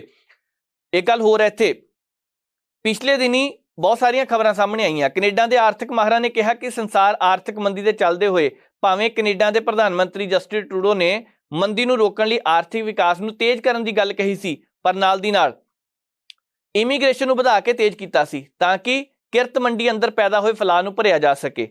ਇਹਦੇ ਬਾਵਜੂਦ ਵੀ ਮੰਦੀ ਨੂੰ ਰੋਕਿਆ ਨਹੀਂ ਜਾ ਸਕੇਗਾ। ਨਹੀਂ, ਬਿਲਕੁਲ ਨਹੀਂ ਰੁਕਣੀ। ਕਈ ਦੇਸ਼ਾਂ ਦੇ ਵਿੱਚ ਮੰਦੀ ਆ ਸਕਦੀ ਹੈ। ਅਮਰੀਕਾ ਵਰਗੇ ਮੁਲਕਾਂ ਦੇ ਵਿੱਚ ਇਸ ਵੇਲੇ ਮੰਦੀ ਦੇ ਸੰਕੇਤ ਦਿਖਾਈ ਦੇ ਰਹੇ ਨੇ। ਭਾਰਤ ਦੀ ਅਰਥ ਵਿਵਸਥਾ ਦੂਸਰੇ ਦੇਸ਼ਾਂ ਦੀ ਅਰਥ ਵਿਵਸਥਾ ਨਾਲੋਂ ਵੱਖਰੀ ਹੈ। ਵਿਸ਼ਵ ਦੀਆਂ ਕਈ ਕੰਪਨੀਆਂ ਭਾਰਤ ਦੇ ਵਿੱਚ ਸ਼ੇਅਰ ਮਾਰਕੀਟ 'ਚ ਨਿਵੇਸ਼ ਦੇ ਲਈ ਆ ਰਹੀਆਂ ਨੇ। ਮੰਦੀ ਦਾ ਖਤਰਾ ਇੱਥੇ ਵੀ ਹੈਗਾ, ਪਰ ਦੂਜੇ ਦੇਸ਼ਾਂ ਦੇ ਮੁਕਾਬਲੇ ਥੋੜਾ ਜਿਹਾ ਘੱਟ ਹੈ। ਅਮਰੀਕਾ ਵਰਗੇ ਮੁਲਕ ਜਦੋਂ ਇਹ ਗੱਲ ਕਹਿੰਦੇ ਆ ਕਿ ਭਾਰਤ ਆਰਥਿਕ ਵਿਕਾਸ ਵੱਲ ਤੇਜ਼ੀ ਨਾਲ ਵੱਧ ਰਿਹਾ, ਇਹਦਾ ਮਤਲਬ ਸੁਪਰ ਪਾਵਰ ਜਦੋਂ ਇਹ ਗੱਲ ਕਹਿ ਰਿਹਾ ਦੇਸ਼, ਕਿਤੇ ਨਾ ਕਿਤੇ ਸੱਚ ਹੋਣੀ ਹੈ। ਪਰ ਇਹਦਾ ਮਤਲਬ ਇਹ ਨਹੀਂ ਮੰਦੀ ਦਾ ਅਸਰ ਨਹੀਂ ਹੋਣਾ। ਅਸਰ ਹੋਣਾ 2008 ਵਿੱਚ ਅਮਰੀਕਾ ਦੇ ਵਿੱਚ ਜਿਸ ਹਿਸਾਬ ਨਾਲ ਮੰਦੀ ਆਈ ਸੀ, ਭਾਰਤ ਦੇ ਵਿੱਚ ਅਸਰ ਵਾਧੂ ਹੋਇਆ ਸੀਗਾ, ਉਸ ਤਰ੍ਹਾਂ ਦਾ ਅਸਰ ਨਹੀਂ ਹੋਣਾ।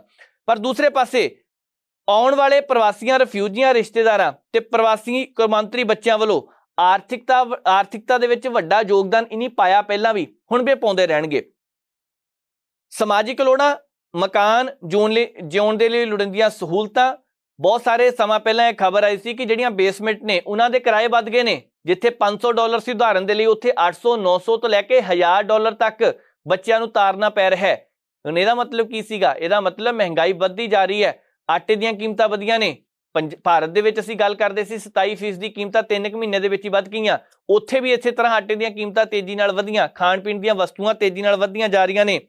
ਬੱਚਿਆਂ ਦੇ ਪ੍ਰਬੰਧ ਲਈ ਖਰਚੇ ਵਧਣ ਦੇ ਨਾਲ ਆਰਥਿਕ ਬੋਝ ਪਰਿਵਾਰਾਂ ਤੇ ਵੱਧਦਾ ਜਾ ਰਿਹਾ ਹੈ। ਦੱਸਿਆ ਜਾ ਰਿਹਾ ਕਿ 2015 ਤੋਂ ਲੈ ਕੇ ਹੁਣ ਤੱਕ ਅੱਜ ਦੀ ਤਰੀਕ ਤੱਕ 2.5 ਮਿਲੀਅਨ ਨਵੇਂ ਸਥਾਈ ਵਸਨੀਕ ਕੈਨੇਡਾ ਆ ਚੁੱਕੇ ਆ ਤੇ ਹੁਣ ਕੈਨੇਡਾ ਦੀ ਆਬਾਦੀ ਵੱਧ ਕੇ 4 ਕਰੋੜ ਤੱਕ ਪਹੁੰਚ ਚੁੱਕੀ ਹੈ। ਹੁਣ ਇਹਦੇ ਵਿੱਚ ਜੇਕਰ 2.6% ਦੀ ਪੰਜਾਬੀ ਹੈ ਤੇ ਅੰਦਾਜ਼ਾ ਲਗਾਇਆ ਜਾ ਸਕਦਾ ਕਿ ਆਉਣ ਵਾਲੇ ਸਮੇਂ ਦੇ ਦੌਰਾਨ ਥੋੜਾ ਬਹੁਤਾ ਨੁਕਸਾਨ ਕਿਤੇ ਹੋ ਨਾ ਜਾਵੇ। ਬਾਕੀ ਸਰਕਾਰਾਂ ਨੇ ਇਹ ਸਾਰਾ ਫੈਸਲਾ ਲੈਣਾ।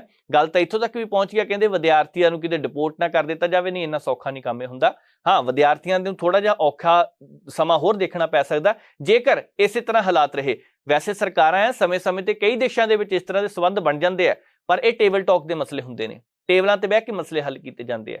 ਜੇਕਰ ਟੇਬਲ ਤੇ ਬਹਿ ਕੇ ਕੈਨੇਡਾ ਵਾਲਾ ਇਹ ਮਸਲਾ ਹੱਲ ਹੁੰਦਾ ਤਾਂ ਚੰਗੀ ਗੱਲ ਹੈ, ਨਹੀਂ ਤਾਂ ਥੋੜਾ ਜਿਹਾ ਨੁਕਸਾਨ ਕਿਤੇ ਨਾ ਕਿਤੇ ਹੁੰਦਾ ਦਿਖਾਈ ਦੇ ਰਿਹਾ। ਕੈਨੇਡਾ ਦੇ ਵਿੱਚ ਅੱਜ ਬੱਚੇ ਵੱਡੇ ਪੱਧਰ ਤੇ ਜੋ ਜਾਂਦੇ ਆ, ਲੱਖਾਂ ਰੁਪਏ ਖਰਚ ਕੇ ਫੀਸ ਜਾਂਦੇ, ਲੱਖਾਂ ਰੁਪਏ, ਉਹਦਾ ਕਿਤੇ ਨਾ ਕਿਤੇ ਕੈਨੇਡਾ ਦੀ ਅਰਥ ਵਿਵਸਥਾ ਨੂੰ ਵੀ ਫਾਇਦਾ ਹੋਇਆ। ਤੇ ਉਹ ਜੇਕਰ ਸਿੱਧੇ ਭਾਰਤ ਦੇ ਵਿੱਚ ਪਾਬੰਦੀ ਲਗਾਉਂਦੇ ਆ ਤੇ ਵਿਸ਼ਵ ਦੇ ਕਈ ਦੇਸ਼ਾਂ ਵਿੱਚੋਂ ਸਭ ਤੋਂ ਜ਼ਿਆਦਾ ਬੱਚੇ ਭਾਰਤ ਤੋਂ ਜਾ ਰਹੇ ਆ। ਅਸੀਂ ਕਹਿੰਦੇ ਪੰਜਾਬ ਤੋਂ ਜਾ ਰਹੇ, ਯੂਪੀ ਤੋਂ ਵੀ ਬੱਚੇ ਵੱਡੀ ਗਿਣਤੀ ਜਾ ਰਹੇ ਆ। ਹਰਿਆਣੇ ਨੇ ਪੰਜਾਬ ਦਾ ਨੰਬਰ ਵੀ ਛੱਡਤਾ ਸੀਗਾ, ਤਾਂ ਆਰਥਿਕਤਾ ਦੇ ਅਸਰ ਤਾਂ ਉਹਨਾਂ ਦੇ ਵੀ ਪੈਂਦਾ ਪਿਆ।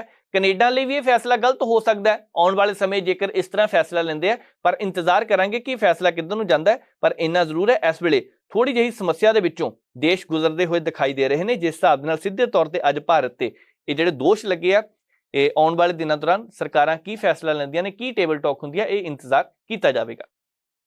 ਅੱਗੇ ਵਧਦੇ ਹਾਂ, ਗੱਲ ਕਰਨੀ ਆ ਪਾਕਿਸਤਾਨ ਦੇ ਸਾਬਕਾ ਪ੍ਰਧਾਨ ਮੰਤਰੀ ਨਵਾਜ਼ ਸ਼ਰੀਫ ਦੀ। ਦੇਖੋ, ਸਮੇਂ-ਸਮੇਂ ਤੇ ਜਦੋਂ ਅਸੀਂ ਪਹਿਲਾਂ ਵੀ ਗੱਲ ਕੀਤੀ ਹੈ, ਪਾਕਿਸਤਾਨ ਦੇ ਕਈ ਇਸ ਤਰ੍ਹਾਂ ਦੇ ਪ੍ਰਧਾਨ ਮੰਤਰੀ ਹੈ ਜਦੋਂ ਉੱਥੇ ਵੋਟਾਂ ਨਜ਼ਦੀਕ ਆਉਂਦੀਆਂ ਨੇ ਤਾਂ ਭਾਰਤ ਦੇ ਹੱਕ ਦੀ ਗੱਲ ਕਰਨੀ ਸ਼ੁਰੂ ਕਰ ਦਿੰਦੇ ਆ। ਹੁਣ ਵੀ ਇੱਥੇ ਨਵਾਜ਼ ਸ਼ਰੀਫ ਨੇ ਪਾਕਿਸਤਾਨ ਦੇ ਵਿੱਚ ਤਾਂ ਚਲੋ ਪਹੁੰਚੇ ਨਹੀਂ ਅਜੇ ਤੱਕ, ਲੰਡਨ ਤੋਂ ਇਹ ਗੱਲ ਕਹੀ ਹੈ। ਉਹ ਕਹਿੰਦੇ ਭਾਰਤ ਚੰਦ ਤੇ ਪਹੁੰਚ ਗਿਆ, ਚੰਦਰਮਾ ਤੇ ਪਹੁੰਚ ਗਿਆ ਭਾਰਤ, ਪਰ ਅਸੀਂ ਅਜੇ ਤੱਕ ਪੈਸੇ ਹੀ ਮੰਗ ਰਹੇ ਹਾਂ। ਅੱਜ ਸਾਡੀ ਕੋਈ ਇੱਜ਼ਤ ਨਹੀਂ, ਉਹ ਕਹਿੰਦੇ। ਕਿਉਂ? ਕਿਉਂਕਿ ਜਨਰਲ ਬਾਜਵਾ ਨੇ ਪਾਕਿਸਤਾਨ ਦੀ ਹਾਲਤ ਹੀ ਖਰਾਬ ਕਰਕੇ ਰੱਖ ਦਿੱਤੀ ਹੈ। ਅਸੀਂ ਜਦੋਂ ਕੱਲ੍ਹ ਇਹ ਗੱਲ ਕੀਤੀ ਕਿ ਪਾਕਿਸਤਾਨ ਦੇ ਸਾਬਕਾ ਗ੍ਰਹਿ ਮੰਤਰੀ ਸ਼ੇਖ ਰਸ਼ੀਦ ਨੂੰ ਗ੍ਰਿਫਤਾਰ ਕੀਤਾ ਗਿਆ, ਉਸ ਤੋਂ ਪਹਿਲਾਂ ਵੀ ਚਾਹੇ ਉਹ ਕੁਰੈਸ਼ੀ ਹੋਵੇ ਚਾਹੇ ਕੋਈ ਹੋਣ, ਪਾਕਿਸਤਾਨ ਦੇ ਚਾਹੇ ਫੌਜ ਮੁਖੀ ਦੀ ਗੱਲ ਵੀ ਕੀਤੀ ਸੀ ਕਿ 1200 ਕਰੋੜ ਰੁਪਏ ਦੇ ਘਪਲੇ ਦੇ ਦੋਸ਼ ਲੱਗੇ ਸੀ ਉੱਥੇ ਦੇ ਫੌਜ ਮੁਖੀ ਦੇ ਸਾਬਕਾ ਤੇ ਉਹਦੀ ਧਰਮ ਪਤਨੀ ਤੇ, ਕਿ ਇੱਕ ਪਾਸੇ ਦੇਸ਼ ਦੇ ਵਿੱਚ ਗਰੀਬੀ ਸੀ, ਲੋਕਾਂ ਨੂੰ ਰੋਟੀ ਦੇ ਲਾਲੇ ਪਏ ਸੀਗੇ, ਤੇਲ ਦੀਆਂ ਕੀਮਤਾਂ ਵੱਧਦੀਆਂ ਜਾ ਰਹੀਆਂ ਸੀ, ਅਰਥ ਵਿਵਸਥਾ ਹੇਠਾਂ ਵੱਲ ਆ ਰਹੀ ਸੀ, ਤਾਂ ਉਸ ਵੇਲੇ ਉੱਥੋਂ ਦੇ ਫੌਜ ਮੁਖੀ ਨੇ ਲੁੱਟਣ ਵਿੱਚ ਕੋਈ ਕਸਰ ਬਾਕੀ ਨਹੀਂ ਛੱਡੀ। ਇਹ ਜਿਹੜੀਆਂ ਗੱਲਾਂ ਨਿਕਲ ਕੇ ਸਾਹਮਣੇ ਆਈਆਂ ਸੀਗੀਆਂ, ਹੁਣ ਆ ਪੁਸ਼ਟੀ ਹੁੰਦੀ ਪਈ ਉਹਨਾਂ ਗੱਲਾਂ ਦੀ, ਕਿਉਂਕਿ ਪਾਕਿਸਤਾਨ ਦੇ ਸਾਬਕਾ ਪ੍ਰਧਾਨ ਮੰਤਰੀ ਨਵਾਜ਼ ਸ਼ਰੀਫ ਨੇ ਇਹ ਗੱਲ ਕਹੀ ਹੈ ਕਿ ਦੇਸ਼ ਨੂੰ ਲੁੱਟਣ ਵਿੱਚ ਕੋਈ ਕਸਰ ਬਾਕੀ ਨਹੀਂ ਛੱਡੀ। ਤੇ ਭਾਰਤ ਦਾ ਜ਼ਿਕਰ ਅਚਾਨਕ ਕਿਉਂ ਕਰ ਦਿੱਤਾ ਗਿਆ? ਇਹ 'ਚ ਕੋਈ ਸ਼ੱਕ ਨਹੀਂ ਕਿ ਨਵਾਜ਼ ਸ਼ਰੀਫ ਦੀਆਂ ਕਰੀਬੀਆਂ ਕਹਿ ਸਕਦੇ ਹਾਂ ਥੋੜੀਆਂ ਜਿਹੀਆਂ ਭਾਰਤ ਦੇ ਨਾਲ ਰਹੀਆਂ। ਦੇਸ਼ ਦੇ ਪ੍ਰਧਾਨ ਮੰਤਰੀ ਅਚਾਨਕ ਜਦੋਂ ਇੱਕ ਦੌਰੇ ਤੇ ਗਏ ਸੀ ਤੇ ਇਹਨਾਂ ਦੇ ਇੱਕ ਪ੍ਰੋਗਰਾਮ ਦੇ ਵਿੱਚ ਸ਼ਾਮਲ ਹੋ ਗਏ ਸੀ, ਸ਼ਾਇਦ ਉਹ ਸਾਰੀਆਂ ਗੱਲਾਂ ਉਹਨਾਂ ਦੇ ਮਨਾਂ ਦੇ ਵਿੱਚ ਹੁਣ ਇਹ ਵੀ ਚਰਚਾ ਚੱਲਦੀ ਪਈ ਹੈ ਕਿ ਅਗਲੇ ਸਮੇਂ ਦੇ ਦੌਰਾਨ ਨਵਾਜ਼ ਸ਼ਰੀਫ ਦੇਸ਼ ਦੀ ਸਿਆਸਤ ਵਿੱਚ ਵਾਪਸ ਆ ਸਕਦੇ ਆ ਤੇ ਅਚਾਨਕ ਪਲਟੀ ਵੱਜ ਸਕਦੀ ਹੈ। ਹੋ ਸਕਦਾ ਦੇਸ਼ ਦੇ ਪ੍ਰਧਾਨ ਮੰਤਰੀ ਵੀ ਉਹ ਬਣਾ ਦਿੱਤੇ ਜਾਣ। ਫੌਜ ਮੁਖੀ ਜਿਹੜੇ ਹੁਣ ਹੈ ਉਹਨਾਂ ਕਰੀਬੀਆਂ ਵੀ ਬਹੁਤ ਜ਼ਿਆਦਾ। ਇਹ ਸਾਰਾ ਕੁਝ ਐਕਟਿੰਗ ਪ੍ਰਧਾਨ ਮੰਤਰੀ ਨੇ ਜਿਹੜੇ ਲਗਾਇਆ ਹੋਇਆ, ਹੋ ਸਕਦਾ ਇਹਨਾਂ ਦਾ ਪਾਸਪੋਰਟ ਜਿਹੜਾ ਨਵਾਂ ਜਾਰੀ ਤਾਂ ਹੋ ਹੀ ਗਿਆ, ਆਉਣ ਵਾਲੇ ਦਿਨਾਂ ਨੂੰ ਪਾਕਿਸਤਾਨ ਦੇ ਵਿੱਚ ਇੱਕ ਵਾਰ ਫਿਰ ਤੋਂ ਸਰਕਾਰ ਬਦਲ ਜਾਵੇ ਤੇ ਇਸ ਤਰ੍ਹਾਂ ਦੇ ਬਿਆਨ ਦੇ ਕੇ ਭਾਰਤ ਨਾਲ ਕਰੀਬੀਆਂ ਬਣਾਉਣ ਦੀ ਵੀ ਕੋਸ਼ਿਸ਼ ਕੀਤੀ ਜਾਵੇ। ਪਰ ਅਗਲੇ ਦਿਨ ਜਦੋਂ ਸੀਜ਼ਫਾਇਰ ਦੀ ਖਬਰ ਆ ਜਾਂਦੀ ਹੈ, ਅਗਲੇ ਦਿਨ ਜਦੋਂ ਇਹ ਗੱਲ ਕਹਿ ਦਿੱਤੀ ਜਾਂਦੀ ਹੈ ਅਸੀਂ ਗੱਲਬਾਤ ਕਰਨ ਨੂੰ ਤਾਂ ਤਿਆਰ ਹਾਂ ਪਰ ਕਸ਼ਮੀਰ ਮਸਲੇ ਤੇ ਪਹਿਲਾਂ ਗੱਲ ਕੀਤੀ ਜਾਵੇ, ਉੱਥੋਂ ਲੱਗਦਾ ਕਿਤੇ ਨਾ ਕਿਤੇ ਇਹ ਸਿਰਫ ਸਿਆਸੀ ਬਿਆਨਬਾਜ਼ੀ ਹੈ, ਕਿਤੇ ਨਾ ਕਿਤੇ ਸਿਰਫ ਲੋਕਾਂ ਦਾ ਧਿਆਨ ਆਪਣੇ ਵੱਲ ਖਿੱਚਣ ਦੀ ਕੋਸ਼ਿਸ਼ ਕੀਤੀ ਜਾ ਰਹੀ ਹੈ। ਉਹ ਕੁਝ ਨਹੀਂ। ਭਾਰਤ ਵੀ ਹਮੇਸ਼ਾ ਹੀ ਕਹਿੰਦਾ ਕਿ ਗੱਲਬਾਤ ਲਈ ਅਸੀਂ ਵੀ ਤਿਆਰ ਹਾਂ, ਪਰ ਗੱਲਬਾਤ ਕਦੋਂ ਹੋਣੀ ਹੈ? ਜਦੋਂ ਟੇਬਲ ਤੇ ਬੈਠਾਂਗੇ। ਸੋ ਦੇਖਦੇ ਹਾਂ ਆਉਣ ਵਾਲੇ ਸਮੇਂ 'ਚ ਕਿਸ ਤਰ੍ਹਾਂ ਗੱਲ ਬਣਦੀ ਹੈ। ਪਰ ਨਵਾਜ਼ ਸ਼ਰੀਫ ਦਾ ਇਹ ਕਹਿਣਾ ਕਿ ਭਾਰਤ ਚੰਦ ਤੇ ਪਹੁੰਚ ਕੇ ਤਾਂ ਅਸੀਂ ਪੈਸੇ ਮੰਗਣ ਲੱਗੇ ਹਾਂ, ਪਾਕਿਸਤਾਨ ਵਿੱਚ ਹੋ ਸਕਦਾ ਇਸ ਬਿਆਨ ਦਾ ਵਿਰੋਧ ਵੀ ਹੋਵੇ। ਅੱਜ ਦੇ ਇਸ ਪ੍ਰੋਗਰਾਮ ਇੱਥੇ ਸਮਾਪਤ ਕਰਦੇ ਹਾਂ। ਉਮੀਦ ਕਰਦੇ ਹਾਂ ਤੁਹਾਨੂੰ ਪ੍ਰੋਗਰਾਮ ਜ਼ਰੂਰ ਪਸੰਦ ਆਇਆ ਹੋਣਾ। ਮੈਨੂੰ ਨਵਜੀਤ ਨੂੰ ਦਿਓ ਇਜਾਜ਼ਤ। ਦੇਖਦੇ ਰਹੋ ਪ੍ਰਾਈਮ ਏਸ਼ੀਆ ਟੀਵੀ, ਤੁਹਾਡਾ ਆਪਣਾ, ਤੁਹਾਡੇ ਲਈ।